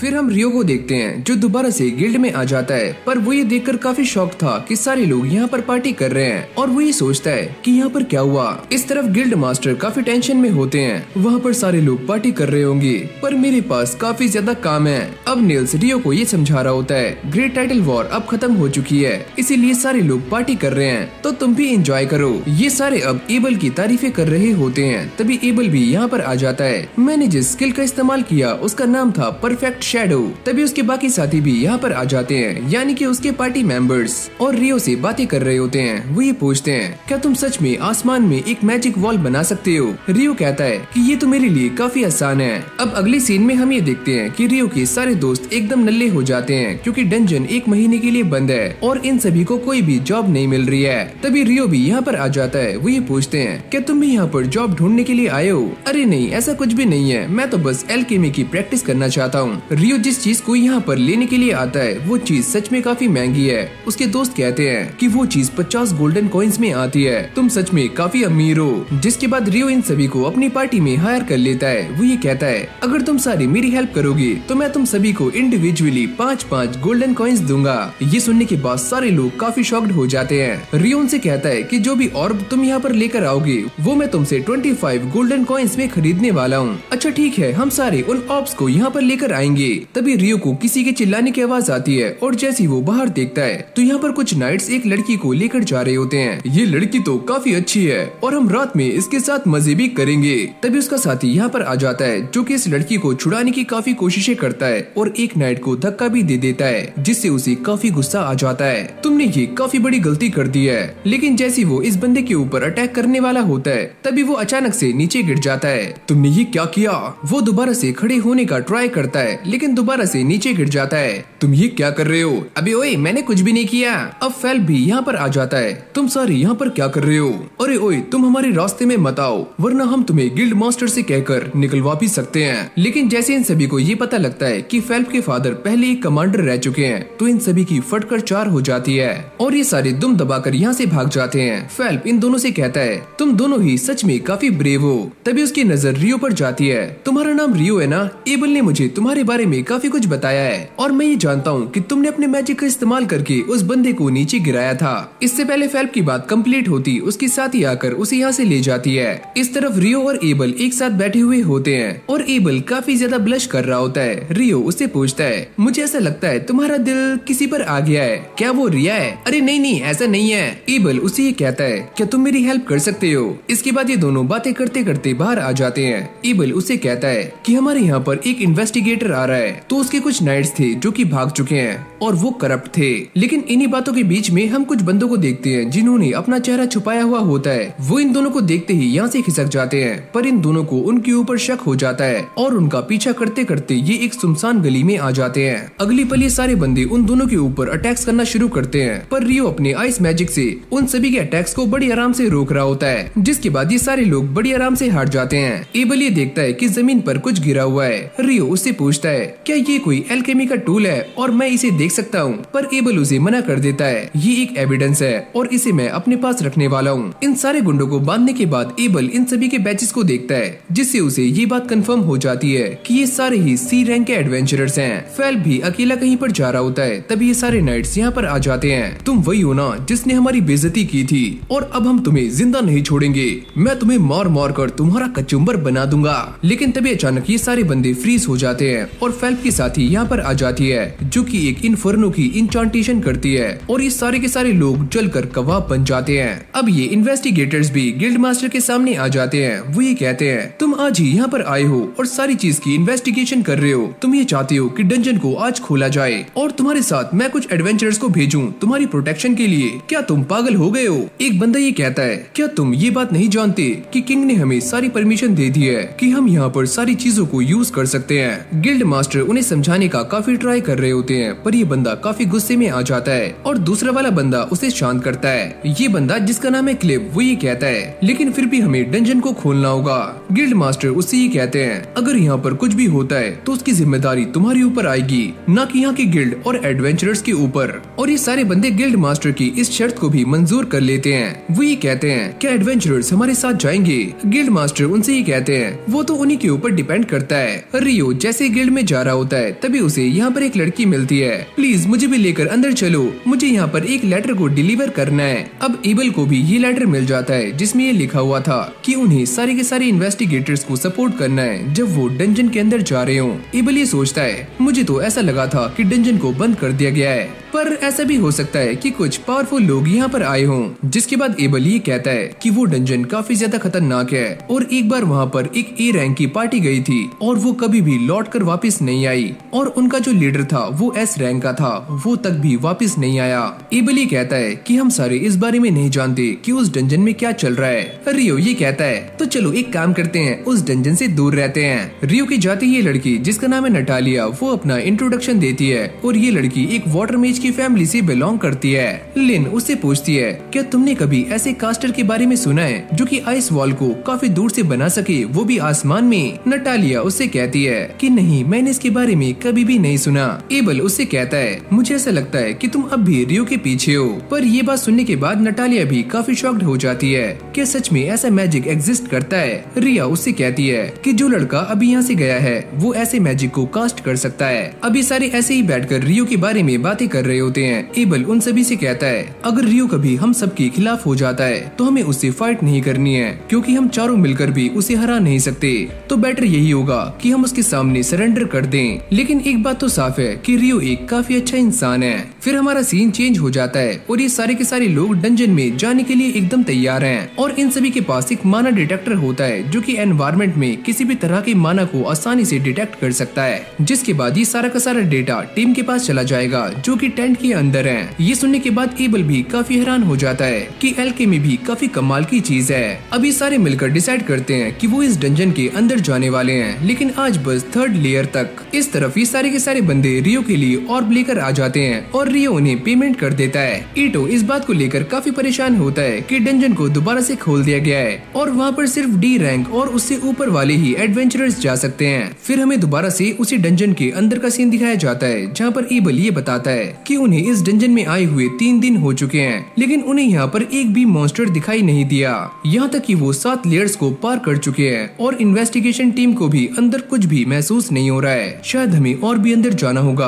पर तभी अचानक वो अपने सामने कुछ बंदों को देखते हैं जो काफी जल्दी में होते हैं। रिया उन सभी को देखकर ये कहती है कि इन सभी को ऐसा लगता है कि जो मॉन्स्टर्स बाहर आए थे वो इस डंजन में काफी अंदर हैं। यहाँ तक कि ये सारे के सारे लोग रॉयल सेंट्रल से हैं। इस तरफ गिल्ड मास्टर इन सभी को ये बता रहे होते हैं कि जो ई और एफ रैंक के एडवेंचरर्स हैं वो डंजन में जा नहीं सकते, तो इसलिए उन सभी को कुछ और काम दिया जाएगा। वो ये कहते हैं वैसे भी हम दूसरी जगह से खाना इंपोर्ट कर रहे हैं और व्हाइट ब्रिगेड उन्हें सेफ्टी दे रही है। अगर तुम भी कुछ हेल्प करना चाहते हो तो तुम बता सकते हो। तभी रियो उनसे ये पूछता है कि उस वॉर के दौरान जिन मॉन्स्टर्स के मैजिक स्टोन को रिकवर किया गया था उनका कलर क्या था? तुम सच में काफी तेज हो। वैसे ग्रेट टाइटल वॉर के दौरान हमें जो मैजिक क्रिस्टल मिले हैं उनका कलर कुछ पेल जैसा था, यानी कि हल्का पीला। यहाँ तक कि गॉब्लिन और उसके जनरल के भी मैजिक स्टोन का कलर एकदम सेम था। अगली सीन में सारे डंजन में एक अजीब से गेट के सामने आ जाते हैं। इन सभी को ऐसा लगता है कि ये गेट उन्हें किसी और जगह से कनेक्ट कर रहा है और यहाँ पर काफी बड़ी गड़बड़ भी हो सकती है। जिसके बाद ये अपने सारे के सारे इक्विपमेंट्स को तैयार कर लेते हैं। पर जैसे ही ये सारे लोग अपना एक्सपेरिमेंट स्टार्ट करते हैं तो ये सारे कहीं और ही टेलीपोर्ट हो जाते हैं। यहाँ तक कि एबल और उसकी टीम भी टेलीपोर्ट हो चुके हैं। जैसे ही इस सभी के बारे में बाहर बैठी हुई टीम को पता लगता है तो वो भी काफी शॉक्ड हो जाते हैं। और यहाँ पर नटालिया बैठी होती है। वो भी ये देखकर काफी हैरान थी कि डंजन के अंदर से सारे एडवेंचरर्स की रीडिंग गायब हो चुकी है। अब अगली सीन में ये सारे एक अजीब सी जगह पर आ जाते हैं जहाँ पर क्रिम्सन पार्टी और ये बूढ़ा आदमी भी होता है। फिर इस तरफ हम क्लिफ और उसके साथियों को देखते हैं। वो सारे भी इनसे अलग होते हैं। एक बंदा क्लिफ से ये पूछता है कि हम सारे कहाँ पर हैं? मेरे ख्याल से ये सारा कुछ टेलीपोर्टेशन था और वो गेट इस काम के लिए रिस्पॉन्सिबल है जिससे हम यहाँ पर आए हैं। इन सभी को ये बात क्लियर हो जाती है कि जो ग्रेट टाइडल वॉर हुई थी उसका लिंक इस गेट से है। लेकिन तभी क्लिफ के मन में कुछ अजीब सी खिचड़ी बननी शुरू हो जाती है। अगर मैंने इस रूट को डिस्कवर कर लिया तो मैं सभी का हेड बन सकता हूँ। पर ये सारे इस बात से अनजान होते हैं कि काफी सारे मॉन्स्टर्स इनकी तरफ ही बढ़ रहे हैं। इस तरफ सारी की सारी एनालाइजिंग टीम इस बात को लेकर काफी हैरान होती है कि सारे के सारे एडवेंचरर्स की रीडिंग गायब हो चुकी है। पर तभी अचानक वो ये देखते हैं कि उनकी रीडिंग्स दोबारा से आ जाती हैं, पर फिर अचानक से ही गायब हो जाती हैं। तभी यहाँ पर एक बंदा आता है जिसका नाम है क्रिस्टोफर ब्लाट। वो ये पूछता है क्या डंजन में कुछ अजीब हो रहा है? वो ये बताते हैं कि हमारे लोग अभी अभी इस डंजन में गए थे, वो भी एडवेंचरर्स के साथ में, लेकिन वो सारे अचानक से ही गायब हो गए। लेकिन बात करते हुए वो ब्लाट से ये भी कहते हैं कि उन सभी की रीडिंग 40वें फ्लोर से कुछ टाइम के लिए आई थी, फिर दोबारा से वैनिश हो गई। ये सुनते ही ब्लाट भी काफी शॉक्ड हो जाता है क्योंकि आज तक कोई भी एडवेंचरर 38th फ्लोर से आगे नहीं गया। ये बंदा कहता है कि अंदर एक और पार्टी है जिसका नाम है क्रिम्सन पार्टी। नटालिया ये बात जानते ही काफी पैनिक हो जाती है और यहाँ से भाग जाती है। इस तरफ एक लड़की ह्यूग को आकर ये बताती है कि किस तरह से सारे के सारे एडवेंचरर्स गायब हो चुके हैं। यहाँ तक वो ये भी कहती है कि डंजन के गेट पर कोई आपका इंतजार कर रहा है। ह्यूग ये सोचते हैं आखिर वो इंसान कौन हो सकता है। यहीं से हमारा सीन चेंज हो जाता है जहाँ पर रियो कुछ बुक्स को ढूंढ रहा होता है पर उसे यहाँ पर वो बुक्स नहीं मिलती। वो इस बात को याद कर रहा होता है कि वो पहली बार यहाँ पर सैरा से मिला था और वो काफी निराश हो जाता है। लेकिन तभी यहाँ पर सैरा आ जाती है। सैरा उससे पूछती है क्या तुम यहाँ पर कुछ ढूंढ रहे थे? वो बस मैं यहाँ पर इसीलिए आया था ताकि मैं पास्ट की सारी इन्फॉर्मेशन को गैदर कर सकूं, स्पेशली ग्रेट टाइडल वॉर के बारे में। सैरा उससे कहती है कि इसमें मैं तुम्हारी हेल्प कर सकती हूँ। सैरा उससे जाते हुए ये पूछती है कि तुम्हें क्या लगता है कि एक्लिप्स और ग्रेट टाइडल वॉर के बीच में कोई लिंक है? रियो ये कहता है कि हाँ मुझे तो ऐसा ही लगता है। सैरा भी उससे कहती है कि हमेशा ही ग्रेट टाइडल वॉर से पहले एक्लिप्स होता है लेकिन इस बार वो पूरी तरह से नहीं हुआ। पर तुम ये सारा कुछ जानना क्यों चाहते हो? अरे बस ऐसे ही। क्या तुम मुझे मैजिक स्टोन्स के बारे में बता सकती हो? ये उसे सारी बातें बताना शुरू करती है। मैं ये भी जानना चाहता हूँ कि अभी अभी जो मॉन्स्टर्स मारे गए थे उन सभी के मैजिक स्टोन्स का कलर पेल था, ऐसा क्यों हुआ? सैरा उससे कहती है अगर ऐसी ही बात है तो वो सारे मॉन्स्टर्स अभी अभी ही स्पॉन किए गए होंगे, यानी कि रिसेंटली। अब रियो उससे ये कहता है कि मैंने ये बात आज से पहले कभी भी नहीं सुनी, कितने सारे गॉब्लिन्स एक साथ स्पॉन हो गए हों और साथ में उनके जनरल्स भी। सैरा भी उसे सारी की सारी इन्फॉर्मेशन दे रही होती है और ये दोनों ऐसे ही बातें कर रहे होते हैं। फिर हमें इस डंजन के अंदर का सीन दिखाया जाता है जहाँ पर ये बंदा कहता है मुझे ऐसा लगता है कि हम इस डंजन में किसी और जगह पर टेलीपोर्ट हो चुके हैं या फिर हम कहीं और हैं। पर वो ये देखते हैं कि उनके सारे के सारे डिवाइसेस सही तरीके से काम कर रहे हैं, यानी कि वो लोग हमारे लिए हेल्प भी भेज सकते हैं। पर जैसी रिया अपने आसपास के इलाके को देखती है तो वो ये कहती है कि ये बिल्कुल सेंचुरी स्क्वायर की तरह है, जो कि एक तरह का हाई रैंकिंग डिफेंसिव स्पेल है जिसे बस हाई रैंक के प्रीस्ट ही कास्ट कर सकते हैं। एबल कहता है यानी कि हम सारे एक ट्रैप के अंदर फंस चुके हैं। लिन अपने मैजिक का इस्तेमाल करके यहाँ के बारे में पता लगाओ, जिसके बाद वो अपने मैजिक को कास्ट करके ये पता लगाती है कि यहाँ से 500 मीटर दूर काफी सारे ह्यूमंस हैं, लगभग 1000। एबल ये समझ जाता है कि क्लिव और उसके साथी भी यहाँ पर आ चुके हैं, चलो उनकी तरफ चलते हैं। इस तरफ ह्यूग भी ब्लाड से मिल जाता है और वो ये बात सुनने के बाद काफी ज्यादा पैनिक हो जाता है कि सारे के सारे एडवेंचरर 40th फ्लोर से गायब हो चुके हैं और दोबारा से भी वहीं पर दिखाई दिए थे। ब्लाड ये कहता है कि हम भी वहाँ जाने का रिस्क नहीं ले सकते, वो जगह काफी खतरनाक है। अब अगली सीन में हम ये देखते हैं कि क्लिफ की टीम के ऊपर काफी सारे अटैक्स हो रहे होते हैं और वो इनसे बचने के लिए शील्ड का इस्तेमाल कर रहे होते हैं, पर काफी सारे लोग ऐसे हैं जो इनसे बच नहीं पाते। सामने से काफी सारे मॉन्स्टर मॉन्स्टर्स उनकी तरफ आ रहे होते हैं। क्लिव उनको देखकर ये कहता है कि ये सारे तो डेविल्स हैं। ये सारे उनसे फाइट करने का ट्राई कर रहे होते हैं पर ये उनके सामने टिक नहीं पाते। तभी एबल और बाकी सब भी यहाँ पर आ जाते हैं। रिया उन सभी को देखकर काफी ज्यादा शॉक्ड हो जाती है और वो ये पहचान जाती है कि ये सारे डेविल्स हैं जो कि गॉड्स और एंजल्स के एनिमी हैं और ये काफी ज्यादा स्ट्रॉन्ग होते हैं। यहाँ तक कि मैजिक का भी इनके ऊपर कोई असर नहीं होता। अब ये सारे के सारे मैजिशियंस उन डेविल्स के ऊपर अटैक करने के लिए तैयार हो जाते हैं। रिया ये सारा कुछ देखकर काफी हैरान हो जाती है क्योंकि उसे ऐसा लगा था कि इन डेविल्स के ऊपर मैजिक का कोई भी असर नहीं होता, लेकिन अब तो वो सारे मर रहे हैं। ये बूढ़ा आदमी जिसका नाम है आर्थर वो ये कहता है कि हमेशा ही ऐसा पॉसिबल नहीं होता।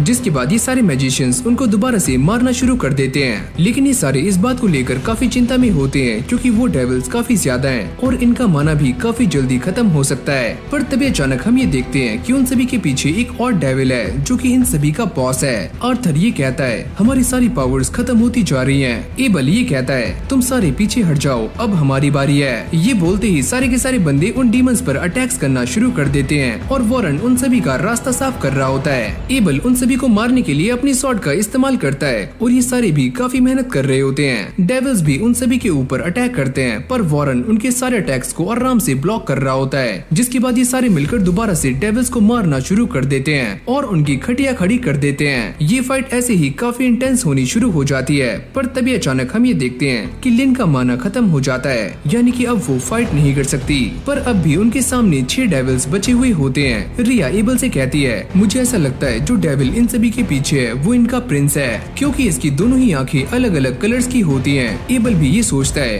कि शायद से ये वही डीमन लॉर्ड है जो कि अभी तक अवेकन नहीं हुआ।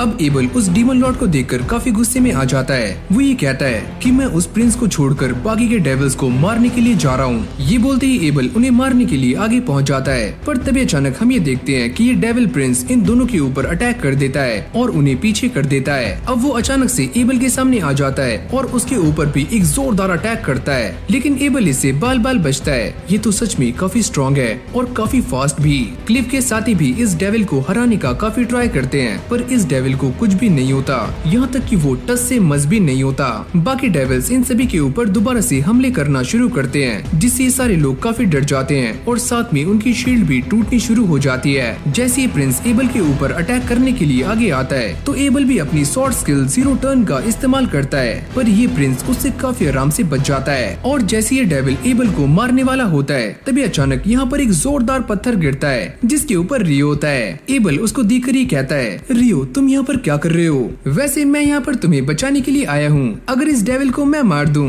तो तुम्हें कोई दिक्कत तो नहीं है? ये एक डेविल प्रिंस है तो थोड़ा संभल कर। अरे हाँ ये जो कोई भी हो पर मैं इससे डरने वाला नहीं हूँ। ये तो एक नंबर का छपरी नल्ला बेरोजगार है। ये सुनते ही उन सारे डेविल्स की सनकनी शुरू हो जाती है और जैसे रियो उन्हें मारने के लिए आगे जाता है तो वो रियो के ऊपर भी अटैक कर देते हैं पर रियो इनसे काफी आराम से बच जाता है और वो अपने वाटर जेट का इस्तेमाल करके इन तीनों डेविल्स को एक ही बार में खत्म कर देता है। अब वो इस प्रिंस के एकदम सामने है और वो ये कहता है तो चलो फिर इस फाइट को शुरू करते हैं। इस तरफ नटालिया रियो को ढूंढते हुए उसे सारी बातें बता देती है कि एबल और उसकी पार्टी डंजन में गायब हो चुके हैं। ये सुनते ही रियो काफी शॉक्ड हो जाता है और वो जल्दी से अपने आइस मैजिक का इस्तेमाल करते हुए एक गाड़ी बनाता है और डंजन के पास पहुंच जाता है जहाँ पर ये गार्ड्स उसे अंदर जाने से मना कर रहे होते हैं पर रियो उन दोनों को साइड करते हुए अंदर पहुंच जाता है। ये हमारी कहानी पास्ट में चल रही होती है। फिर कहानी आती है प्रेजेंट में जहाँ पर ये डीमन लॉर्ड रियो के ऊपर अटैक करता है पर ये उसके सामने काफी स्लो है और रियो उसके ऊपर एक ही स्लैश करके उसका सर धड़ से अलग कर देता है पर वो अपने आप को दोबारा से रीजनरेट कर लेता है। रियो ये कहता है तुम तो काफी इम्प्रेसिव हो और वो उसके ऊपर काफी सारे वाटर जेट का इस्तेमाल करते हुए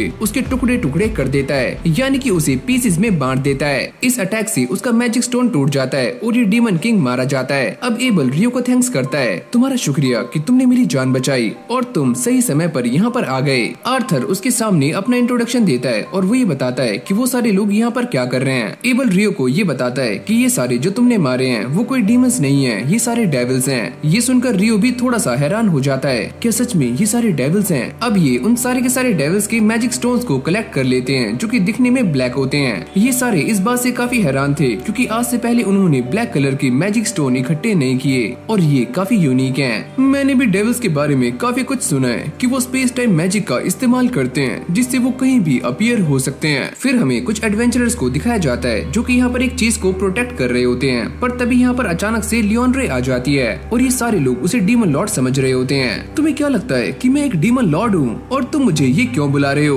क्योंकि ये जगह काफी प्योर है और यहीं पर डीमन लॉर्ड अपीयर होता है। तभी रोमन उससे कहता है कि मैं तुम्हें मारने के लिए एकदम तैयार हूँ। ओह अच्छा, तुम मुझे मारोगे। और अगले पल हम ये देखते हैं कि लियोन रे अपनी स्वॉर्ड को उसकी बॉडी के आर पार कर देती है। इन सभी को इंजर्ड करने के बाद वो जाकर सीधा इस चीज को कलेक्ट कर लेती है। वो ये बताती है, तुम्हें क्या लगता है कि मैं डीमन लॉर्ड हूँ? ऐसा कुछ भी नहीं है, पर मैं ये बात जानती हूँ, अगर तुम सारे एक साथ काम करो तो तुम करंट डीमन लॉर्ड को काफी आसानी से हरा सकते हो। अगर तुम डीमन लॉर्ड नहीं हो फिर तुम कौन हो? इसके बारे में तो मैं भी नहीं जानती, पर हाँ एक इंसान है जो कि मेरी तरह ही काफी स्ट्रॉन्ग है। और वो यहाँ पर रियो की बातें कर रही होती है। क्या सच में कोई ऐसा भी इंसान है जो कि मुझसे भी काफी स्ट्रॉन्ग है? अरे हाँ, वो इंसान तुमसे काफी ज्यादा स्ट्रॉन्ग है और तुम उसके सामने कुछ भी नहीं हो। ये बोलते ही लियोन रे यहाँ से चली जाती है। इस तरफ इन सभी को आगे जाते हुए एक और मिलता है। आर्थर ये बताता है कि कुछ टाइम पहले इसके अंदर से माना बाहर आ रहा था और वो इसे एक मैजिकल बैग में कलेक्ट कर लेता है, जिससे इसके अंदर का माना ना तो बाहर जा सकता है और ना ही बाहर से कोई माना इसके अंदर आ सकता है। ये सारे अब डंजन से बाहर आ जाते हैं और एबल नटालिया को थैंक्स करता है कि उसने रियो को अंदर भेजा।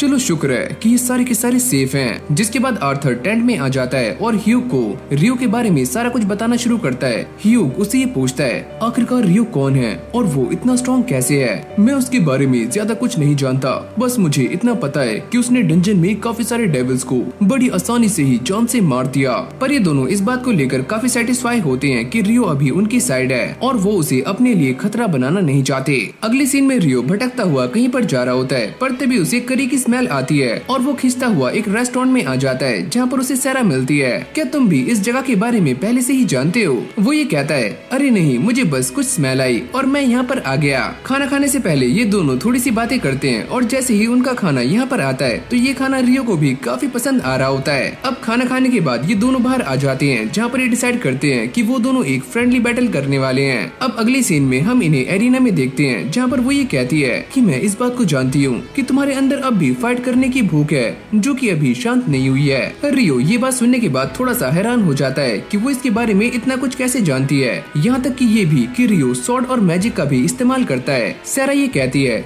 कि मैं ये सारा कुछ बस इसीलिए जान पाई क्योंकि मैं भी मैजिक और सॉर्ड का इस्तेमाल करती हूँ और तुम्हारे चलने की जो मूवमेंट है वो भी मेरे लिए काफी फैमिलियर है। जिसके बाद इन दोनों के बीच में फाइट स्टार्ट हो जाती है और ये दोनों ही एक दूसरे के ऊपर काफी खतरनाक अटैक्स कर रहे होते हैं और काफी आराम से एक दूसरे के अटैक्स को डॉज भी कर रहे होते हैं। तुम सच में काफी तेज हो। अरे हाँ, मैं ये जानती हूँ, पर तुमने मेरे अटैक को डॉज किया, ये काफी बड़ी बात है क्योंकि आज से पहले कोई भी नाइट मेरे अटैक को डॉज नहीं कर पाया। वो और भी ज्यादा सीरियस होकर रियो पर अटैक्स करना शुरू करती है और रियो भी उसके सारे अटैक्स को बड़ी आराम से डॉज कर रहा होता है, लेकिन आखिरकार वो रियो को हरा देती है और अब वो रियो के गले लग जाती है। तुम तो सच में काफी अमेजिंग हो। ये उसे काफी इम्प्रेस भी हो रही होती है। रियो उसे बताता है कि मैंने बस वही किया जो कि मेरे मेंटोर ने मुझे बताया था। वैसे तुम्हारी मेंटोर कौन है? वो है फेरी किंग। ये सुनते ही वो थोड़ी सी शॉक्ड हो जाती है। क्या सच में? ये दोनों ऐसे ही बातें कर रहे होते हैं तभी अचानक से यहाँ पर एक मेड आ जाती है। वो ये कहती है कि आपकी ट्रेनिंग का टाइम हो चुका है और सैरा यहाँ से चली जाती है, पर जाने से पहले वो ये कहती है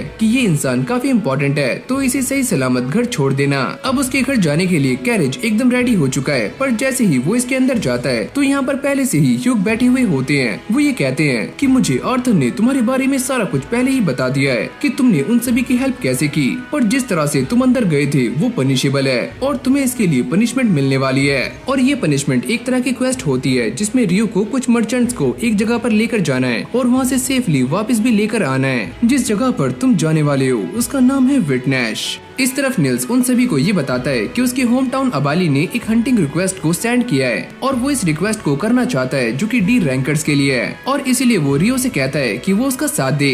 रियो उसकी इस बात को मानने के लिए रेडी हो जाता है क्योंकि उसका सामना स्केलेटन से होने वाला है और इसके लिए वो काफी खुश है। जैसे निल्स ये सारी बातें आकर ह्यूग को बताता है तो वो भी इस चीज के लिए मना कर देते हैं। क्या तुम इस बारे में नहीं जानते कि ये रिक्वेस्ट कहाँ से आई है? और इससे पहले भी दो पार्टीज वहाँ पर गई थी, एक डी रैंक पार्टी और एक ई गैंग पार्टी, पर ये दोनों ही इस मिशन को कर नहीं पाए। पर कुछ टाइम के बाद वो इस चीज के लिए मान जाते हैं। अब अगली सीन में हम ये देखते हैं कि ये सारे उस जगह पर पहुंच चुके हैं। निल्स उन सभी को लेकर मेयर के पास आ जाता है, जो कि उसे देखकर काफी खुश होते हैं। वो ये पूछते हैं, अरे ओए ये तीनों कौन है? ये तीनों ही मेरे दोस्त हैं और मेरी पार्टी के मेंबर्स। एक का नाम है ईटो, एमोन और ये है रियो। ये सारे एक साथ बैठ जाते हैं और मेयर को ये बताते हैं कि वो सारे यहाँ पर क्यों आए हैं। मेयर उन्हें सारा कुछ बताना शुरू करते हैं कि पहले उन्होंने स्केलेटन को कहाँ पर स्पॉट किया था और ये फाइट कैसे स्टार्ट हुई और कैसे उन्होंने इस रिक्वेस्ट को डाला। इससे पहले भी जो पार्टीज यहाँ पर आई थी उन्होंने काफी खून खराबा किया है, तो इसीलिए गाँव के लोग न्यू पार्टीज को सपोर्ट नहीं करते। ये सारी कहानी खत्म हो जाने के बाद वो तीनों रूम में आ जाते हैं, जहाँ पर हमें निल्स का छोटा भाई दिखाया जाता है, जो कि इस बात से काफी खुश है कि निल्स एक एडवेंचरर बन चुका है और ऐसे लोगों के साथ है जिनके ऊपर वो ट्रस्ट करता है। निल्स कहता है कि हम सभी को हंटिंग के लिए परमिशन मिल चुकी है और मैं ये सोच रहा हूँ कि पहले हम गॉब्लिन्स के पास जाएं और फिर स्केलेटन के। यहाँ तक कि वो ये भी कहता है कि हमारे जो गार्डियन बीस्ट हैं वो ईस्टर्न वुड्स में रहते हैं और आज तक मैंने भी उन्हें नहीं देखा।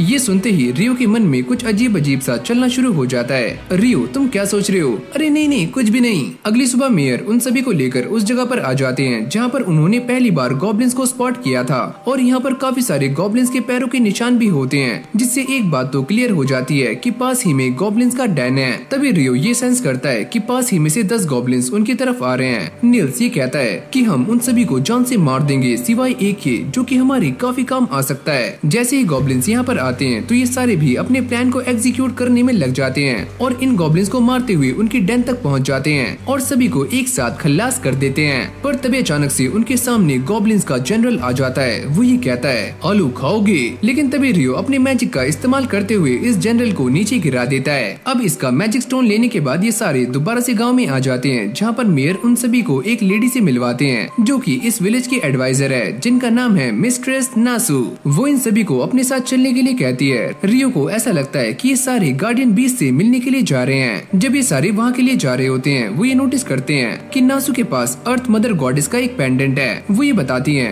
कि मैं हीलिंग मैजिक का इस्तेमाल करती हूँ और जैसे तुम सारे इंचांटेशन का इस्तेमाल करते हो किसी भी स्पेल को कास्ट करने के लिए, पर हम ऐसा नहीं करते। जिसके बाद ये सारे गार्डियन बीस्ट की केव के बाहर आ जाते हैं और जैसे वो बाहर आता है तो ये सारे इस बात को देखकर काफी शॉक्ड हो जाते हैं कि वो एक फेंड्रिर है। ये गार्डियन बीस्ट रियो को देखते हुए उससे ये कहता है कि मेरा नाम है कुशिन, तुम्हारा नाम क्या है? नासु भी ये चीज देखकर काफी शॉक्ड हो जाती है कि पहले गार्डियन बीस्ट ने अपना नाम बताया, वो भी रियो को।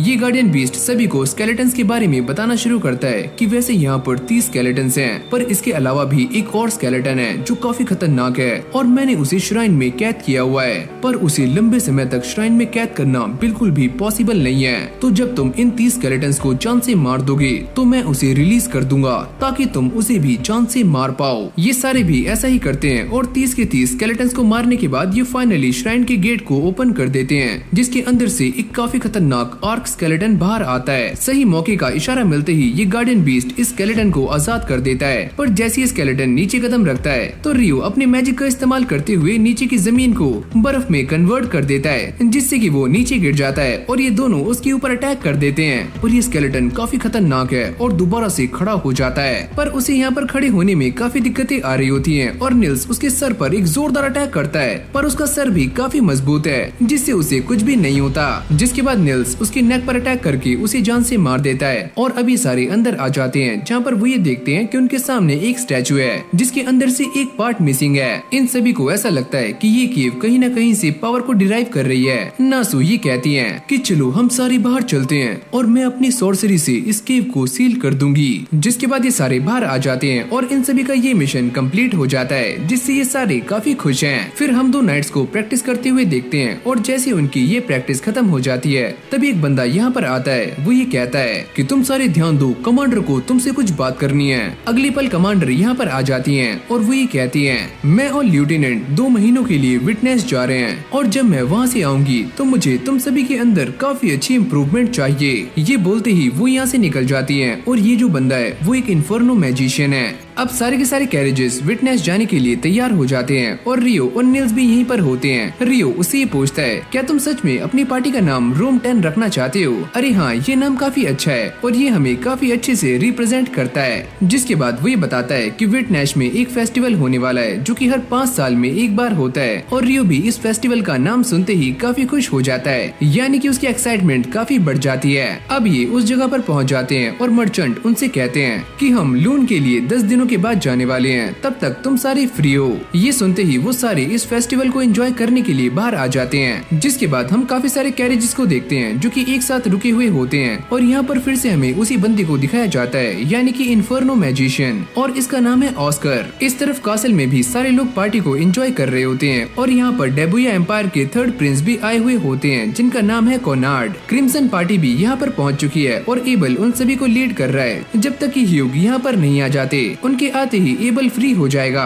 रिया इन सभी को इन्फर्नो मैजिशियन के बारे में बता रही होती है। वो ये कहती है कि वो इंसान काफी पावरफुल है जिसने एक साथ 1000 ट्रूप्स को आसानी से खत्म कर दिया था, यहाँ तक कि Y1 को भी एक ही झटके में जान से मार दिया था। ये सारी गप्पे लड़ाने के बाद ये दोनों ही पार्टीज अपने अपने रास्ते जा रही होती हैं। पर जैसे रियो यहाँ से निकलता है तभी वो इन्फर्नो मैजिशियन उसके सामने आ जाता है, पर रियो उससे टकराने से थोड़ा सा बच जाता है। ऑस्कर उससे कहता है, मुझे माफ करना। अरे कोई बात नहीं। और इस जगह पर काफी भीड़ होती है और ऑस्कर को ये भीड़ बिल्कुल भी पसंद नहीं है। फिर हम देखते हैं कोनार्ड जिसकी मुलाकात एबल से हो जाती है और ये दोनों काफी अच्छी तरीके से गप्पे लड़ा रहे होते हैं। कोनार्ड उससे कहता है कि तुम्हें देखकर ऐसा लगता है कि मैं तुम्हारे जैसे किसी इंसान से पहले भी मिल चुका हूँ। प्रिंसेस फियोना अपने बेड पर लेटी हुई होती है और ये बंदा उन्हें उठाने का काफी ट्राई कर रहा होता है, लेकिन तभी ऑस्कर एक बंदे के साथ यहाँ पर आ जाता है और वो अपने साथ काफी सारा खाना लेकर आते हैं। ऑस्कर अपने मैजिक से इस खाने को फटाक से गर्म कर देता है और प्रिंसेस उसको थैंक यू करती है। Thank you master. इन सारे नल्लों ने आर्चरी के कंपटीशन में पार्टिसिपेट तो कर लिया है, पर इनमें से किसी का भी निशाना सामने टारगेट पर नहीं लगता।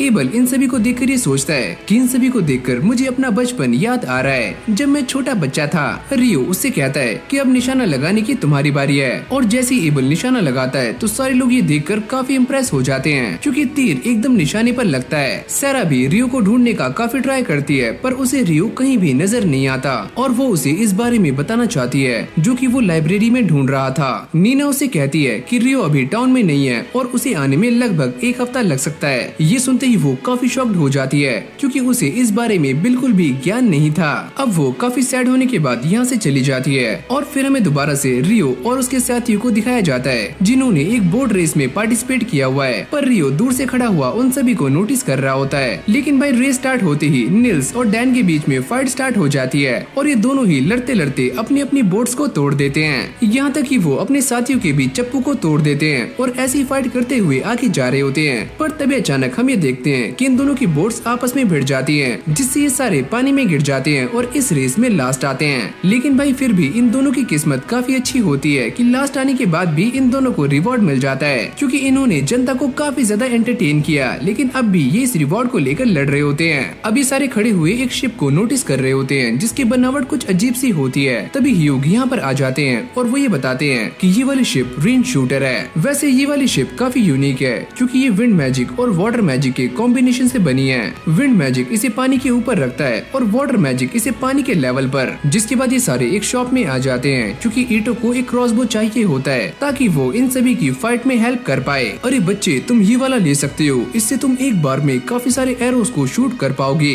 और ईटो को ये वाला क्रॉसबो काफी ज्यादा पसंद आता है। जिसके बाद हम 2 सस्पिशियस बंदों को बात करते हुए सुनते हैं और वो ये कहते हैं कि सारा कुछ हमारे प्लान के हिसाब से चल रहा है। दूसरा बंदा ये कहता है, तुम पहले मुझे ये बताओ कि फेस्टिवल से कौन कौन लोग वापस जा चुके हैं। यहाँ से ह्यूग वापस जा चुके हैं और उनका प्रॉक्सी एबल अब भी यहाँ पर है। तुम इसके बारे में चिंता मत करो, हम सारा कुछ अपने प्लान के हिसाब से एग्जीक्यूट करने वाले हैं। ये दोनों अब भी कासल में गप्पे लड़ा रहे होते हैं। तभी कोनार्ड की छोटी बहन यहाँ पर आ जाती है, यानी कि फियोना, और कोनार्ड उसे एबल से इंट्रोड्यूस करवाता है और उसे ये बताता है कि ये इंसान काफी अच्छा है, इसका नाम है एबल और ये एक बी रैंक का एडवेंचरर है। जिसके बाद हम ये देखते हैं कि ये पूरा कासल एक प्रोटेक्टिव शील्ड से सिक्योर किया गया है। एबल ये सोचता है कि मेरी शॉट कहाँ पर है, चलो छोड़ो, ये कासल काफी सिक्योर है और लगता है मुझे उसकी जरूरत नहीं पड़ेगी। पर तभी अचानक इसकी वायर में कुछ दिक्कतें आनी शुरू हो जाती हैं, जिससे ये प्रोटेक्टिव लेयर यहाँ से गायब हो जाती है। फिर हमें ऑस्कर का एक पास्ट दिखाया जाता है जब वो एक छोटा सा बच्चा था और सभी की हेल्प किया करता था, यहाँ तक कि वो अपनी मॉम की भी खाना बनाने में हेल्प करता है और अपने फायर मैजिक से आग को काफी आराम से जला देता है। अब ऐसे ये सारे जंगल में हंटिंग करने के बाद रात को आराम से बैठकर पार्टी करते हैं और तभी अचानक यहाँ पर एक बंदा आता है। वो ये बताता है कि यहाँ पर काफी सारे बैंडिट्स आ रहे हैं और उनकी संख्या काफी ज्यादा है। तो ये सारे गाँव वाले उनसे लोहा लेने के लिए एकदम तैयार हो जाते हैं, जहाँ पर ऑस्कर के डैड उससे मना कर रहे होते हैं कि वो इस फाइट से काफी दूर चला जाए और जाकर कहीं छुप जाए और वो यहाँ पर रहकर सारे के सारे बैंडिट्स को यहाँ से भगाएंगे। पर तभी अचानक से यहाँ पर एक बैंडिट अंदर आ जाता है और अंदर आने के बाद इस डोर को ओपन कर देता है, जिससे सारे के सारे बैंडिट्स अंदर आ जाते हैं और सभी को मारना शुरू कर देते हैं। यहाँ तक कि एक बैंडिट ऑस्कर की मॉम को भी जान से मार देता है। ऑस्कर अपने फायर मैजिक से इस इंसान को भूनने का भी ट्राई करता है, पर ये इंसान टस से मस नहीं होता। एक बंदा जैसे ही ऑस्कर को बचाने के लिए अंदर आता है तो ये बैंडिट उसका काम तमाम कर देता है और अब ये सारे आपस में बातें कर रहे होते हैं कि यहाँ पर काफी सारे वुल्व्स आ रहे हैं, तो जल्दी यहाँ से निकल जाओ। अब अगले सीन में हम ये देखते हैं कि यहाँ पर काफी सारे वुल्व्स का झुंड आ जाता है, जो कि इन सारे के सारे गांव वालों को खाना शुरू करते हैं। तभी एक बंदा ऑस्कर के पास आता है, यहाँ पर काफी सारे वुल्व्स आ चुके हैं, तो चलो हमें यहाँ से जाना होगा। पर मेरे मॉम डैड दोनों ही मारे जा चुके हैं, तो मुझे भी मरना है। ये वुल्व्स उन दोनों को ही घेर लेते हैं। अरे बच्चे तुम यहाँ से भाग जाओ, इनको मैं संभाल लूंगा। और जैसे ऑस्कर यहाँ से भागने का ट्राई करता है तो उसके सामने भी काफी सारे वुल्व्स आ जाते हैं और उनसे बचते हुए वो पानी में गिर जाता है। अब अगली सुबह जैसे ही उसकी आँख खुलती है वो ये देखता है कि उसके सामने एक बंदा बैठा हुआ है। वो ये कहता है कि मेरा नाम है ल्यूक और तुम मुझे एल्डर कहकर बुला सकते हो। वैसे मेरे साथियों को तुम नदी के किनारे मिले। यहाँ पर वो ऐसे ही प्रैक्टिस करना शुरू करता है और ऐसे ही काफी बड़ा हो जाता है। पर एक दिन वो ये देखता है कि इस पूरे के पूरे मेंशन में आग लगी हुई है और जैसे वो अंदर जाता है तो यहाँ पर वही बंदा होता है जिसने उसके गाँव पर अटैक किया था और वो इस बंदे को भी जान से मार देता है। ऑस्कर इसे बचाने का काफी ट्राई कर रहा होता है पर वो इसे बचा नहीं पाता। अब यहीं से हमारा सीन चेंज हो जाता है, जहाँ पर हम ऑस्कर को देखते हैं जिसकी हालत काफी खराब होती है और उसके मन में बस दो ही नाम होते हैं, पॉच और बॉस्कोना। ये दोनों वही नाम है जो कि ऑस्कर को हर बार सुनाई दिए थे जब उसके गाँव में अटैक हुआ था और इस मेंशन में भी। कहानी दोबारा से प्रेजेंट में आती है जहाँ पर इस पूरे के पूरे मेंशन में फायर अटैक हो रहे होते हैं और इससे काफी सारे लोग इंजर्ड हो जाते हैं। फियोना अपने हीलिंग मैजिक का इस्तेमाल करके अपने भाई को बचाने का ट्राई करती है पर वो काफी इंजर्ड हो चुका है, जिसके बाद यहाँ पर एक इमरजेंसी सिग्नल को लॉन्च किया जाता है जिसको ये सारे लोग देख लेते हैं और साथ में रियो भी। इस तरफ कासल में काफी सारे अटैकर्स घुस चुके थे, लेकिन तभी ऑस्कर यहाँ पर आकर सभी को जान से मार देता है। कॉर्नाड और फियोना भी इन सभी से बराबर की टक्कर ले रहे होते हैं और जैसे ये सारे अटैकर्स उनके ऊपर दमदार अटैक्स करते हैं तो फियोना एक शील्ड बना लेती है जिससे वो दोनों बच जाते हैं। अगली पल कॉर्नाड के ऊपर एक स्पेशल स्पेल कास्ट किया जाता है पर फियोना को इस बारे में पता लग जाता है तो वो कॉर्नाड को धक्का दे देती है और खुद उसके सामने आ जाती है और ये एक काफी खतरनाक वोल्केनो स्पेल होता है। ऑस्कर की आंखें ये सारा कुछ देखकर फटी की फटी रह जाती हैं कि फियोना इस अटैक की चपेट में आ चुकी है। एमॉन और बाकी सब भी इन अटैकर्स को संभालने का ट्राई कर रहे होते हैं क्योंकि ये अटैकर्स काफी ज्यादा हैं और इन सभी पर एक एक करके भारी पड़ रहे हैं। पर तभी अचानक ये सारे अटैकर्स को जान से मार देते हैं और फियोना को किसी सेफ जगह पर ले जाने की बात कर रहे होते हैं। पर तभी यहाँ पर ऑस्कर आ जाता है और उसको ऐसा लगता है कि ये तीनों भी अटैकर्स हैं और वो इन पर काफी गुस्सा हो जाता है। यहाँ पर रियो आराम से पार्टी को एंजॉय कर रहा होता है और उसे इस बात से घंटा फर्क नहीं पड़ता कि कासल में आसपास क्या हो रहा है। ऑस्कर इन सभी को लास्ट वार्निंग देता है कि वो यहाँ से हट जाएं और अगली पल वो इन तीनों के ऊपर एक जोरदार अटैक करता है, लेकिन तभी ईटो सेंचुरी का इस्तेमाल करता है और इस अटैक से सभी को बचा लेता है। पर इससे वो भी काफी इंजर्ड हो जाता है। वो बार बार इन सभी के ऊपर अटैक करता है और ये सारे अटैक पहले के मुकाबले और भी ज्यादा स्ट्रॉन्ग होते हैं और जैसे वो अपना अगला अटैक करता है तो उसके सामने एक आइस बॉल आ जाती है जो कि उसके अटैक को रोक लेती है। ये तुम मेरे दोस्तों के साथ क्या कर रहे हो? अरे ओए बच्चे साइड हो जाओ वरना मुझे तुम्हें भी जान से मारना होगा। जिसके बाद इन दोनों के बीच में एक काफी खतरनाक फाइट स्टार्ट हो जाती है जहाँ पर ऑस्कर रियो को मारने के लिए उसके ऊपर एक के बाद एक काफी खतरनाक अटैक्स करना शुरू करता है। पर रियो ने भी कच्ची गोलियां नहीं खेली होती और वो भी उसके सारे अटैक्स को काफी आराम से डॉज कर रहा होता है, यहाँ तक कि काउंटर अटैक भी करता है। वो अपनी आइस के ऊपर स्लाइड करते हुए ऑस्कर पर अपनी शॉट से अटैक करता है पर ऑस्कर अपनी शॉट से इस अटैक को काफी आराम से रोक लेता है और अब ये दोनों एक दूसरे के आमने सामने खड़े होते हैं और काफी गुस्से में भी हैं। तभी एबल यहाँ पर आ जाता है और वो इन दोनों को शांत होने के लिए कहता है, जिसके बाद वो ऑस्कर को सारी बातें समझाता है कि ये चारों उस अटैक में शामिल नहीं थे। लेकिन अब भी रियो काफी गुस्से में होता है। वो ये कहता है कि तुमने अपनी बात खत्म कर ली और अब मैं इसे जान से मारने वाला हूँ क्योंकि इसने मेरे दोस्तों के साथ काफी बुरा किया है। ये सुनते ही ऑस्कर को भी और भी ज्यादा गुस्सा आ जाता है और वो रियो पर एक जोरदार अटैक करता है पर रियो इससे बच जाता है। अब एबल उन दोनों को समझाने का ट्राई करता है कि वो दोनों फाइट ना करें। रियो जो कि फाइट करने के लिए काफी गुस्से में होता है वो एबल से मना करता है कि वो सामने से हट जाए, पर एबल ऐसा नहीं करता। जिसके बाद रियो अपना अटैक कर देता है, जिसको वो बीच में ही रोक लेता है। वो एबल से ये पूछता है कि तुम सामने से क्यों नहीं हटे, क्योंकि मैं ये नहीं चाहता कि तुम्हारी वजह से वॉर हो, तो प्लीज इस फाइट को यहीं पर रोक दो। ये सुनते ही ऑस्कर भी अपनी स्वॉर्ड को दोबारा से म्यान में रख लेता है। अब यहीं से हमारा सीन चेंज हो जाता है, जहाँ पर ये सारे लोग एकदम सही हो चुके हैं। और तभी एबल यहाँ पर आ जाता है। वो ये बताता है कि मैंने प्रिंस और प्रिंसेस को सारी बातें बता दी हैं। और हाँ भाई, ऑस्कर ने इन तीनों से माफी भी मांग ली है, जो सुनकर इन तीनों को चैन की सांस आती है, क्योंकि इन तीनों को ऐसा लग रहा था कि उन्हें पनिशमेंट मिलने वाली है, जैसे कि उन्होंने काम किया है। अब ये सारे यहाँ से निकल जाते हैं और जाते हुए बातें कर रहे होते हैं कि हमारी एस्कॉर्ट जॉब पूरी हो चुकी है। रियो ये कहता है कि अभी हमारी जॉब पूरी नहीं हुई जब तक कि हम सही सलामत घर वापस नहीं लौट जाते। सैरा, जो कि अब भी रियो के बारे में ही सोच रही होती है, और उसे ऐसा लगता है कि मैं ये सारा कुछ क्यों सोच रही हूँ। जिसके बाद वो दोबारा से उस करी शॉप में आ जाती है, जहाँ पर उसके सामने रियो बैठा हुआ होता है, और वो उसे देखकर काफी खुश हो जाती है और उससे काफी सारी बातें करना शुरू कर देती है। अब वो उसे लेकर लाइब्रेरी के एक ऐसे हिस्से में आ जाती है जहाँ पर जाने के लिए कम से कम बी रैंक का होना जरूरी है। और वो ये कहती है कि मैंने तुम्हारे लिए एक काफी इम्पोर्टेंट इन्फॉर्मेशन निकाली है। रियो इस बुक के सारे नोट्स को आराम से कॉपी कर लेता है। वो ये कहती है कि वो यहाँ पर लॉर्ड के लिए काम करती है, तो इसलिए उसकी सारी की सारी एंट्री फीस माफ है। ये सुनते ही रियो भी थोड़ा सा हैरान हो जाता है, क्या सच में लॉर्ड के लिए? अब ये दोनों इस स्पेल को डिकोड करने के बारे में बातें कर रहे होते हैं, जो कि बस ट्रांसक्राइबिंग से ही हो सकता है। क्या मुझे इससे ये पूछना चाहिए कि ये कितने साल की है? और तभी सैरा उसे बताती है कि वो 200 सालों की हो चुकी है। क्या तुम्हें ये बात अजीब लगी? अरे नहीं, ऐसा कुछ भी नहीं है, तुम अब भी काफी प्रीटी हो। जिसके बाद ये दोनों ट्रांसक्राइबर के पास आ जाते हैं, जहाँ पर उनकी मुलाकात एबल से होती है। और वो ये कहता है कि तुम दोनों एक साथ क्या कर रहे हो? वैसे ये मेरे टीचर हैं, और हाँ, ये मेरा स्टूडेंट। एबल के जाते ही सैरा उससे कहती है कि तुम मुझे अपना दोस्त मानते हो ना, तो चलो ये कहो कि हम दोनों फ्रेंड्स हैं। अरे हाँ, हम दोनों फ्रेंड्स हैं। ये सुनते ही सैरा काफी खुश हो जाती है। अब रियो एबल से बात करने के लिए उसके पास आ जाता है, और वो ये बताता है कि मैं भी ये सोच रहा हूँ कि मैं एक अलग घर में रहूँ जो काफी बड़ा हो, और उसके अंदर यार्ड भी काफी बड़ा हो, ताकि मैं अपने सारे के सारे एक्सपेरिमेंट्स काफी अच्छे से कर पाऊँ। और सच में रियो के पास काफी मोटा पैसा है, क्योंकि उसने Y1 के मैजिक स्टोन्स को बेचा था, जिससे अब उसके पास बजट की कोई भी कमी नहीं है। एबल उससे कहता है तो मैं तुम्हारी हेल्प कर सकता हूँ। वो इसे लेकर एक प्रॉपर्टी एक्सपर्ट के पास आ जाता है, जो कि पहले रियो को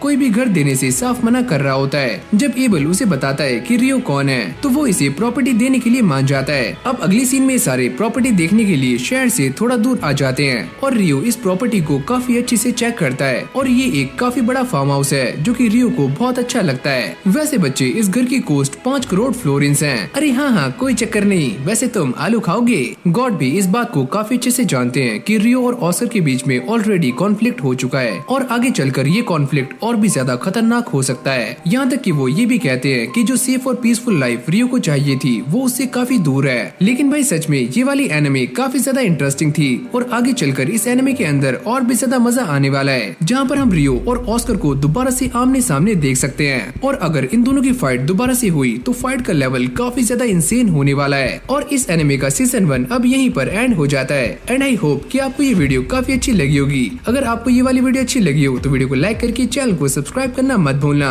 बाकी मैं मिलता हूँ आपसे एक और न्यू फ्रेश वीडियो के साथ। तब तक के लिए कीप वॉचिंग एनिसोल।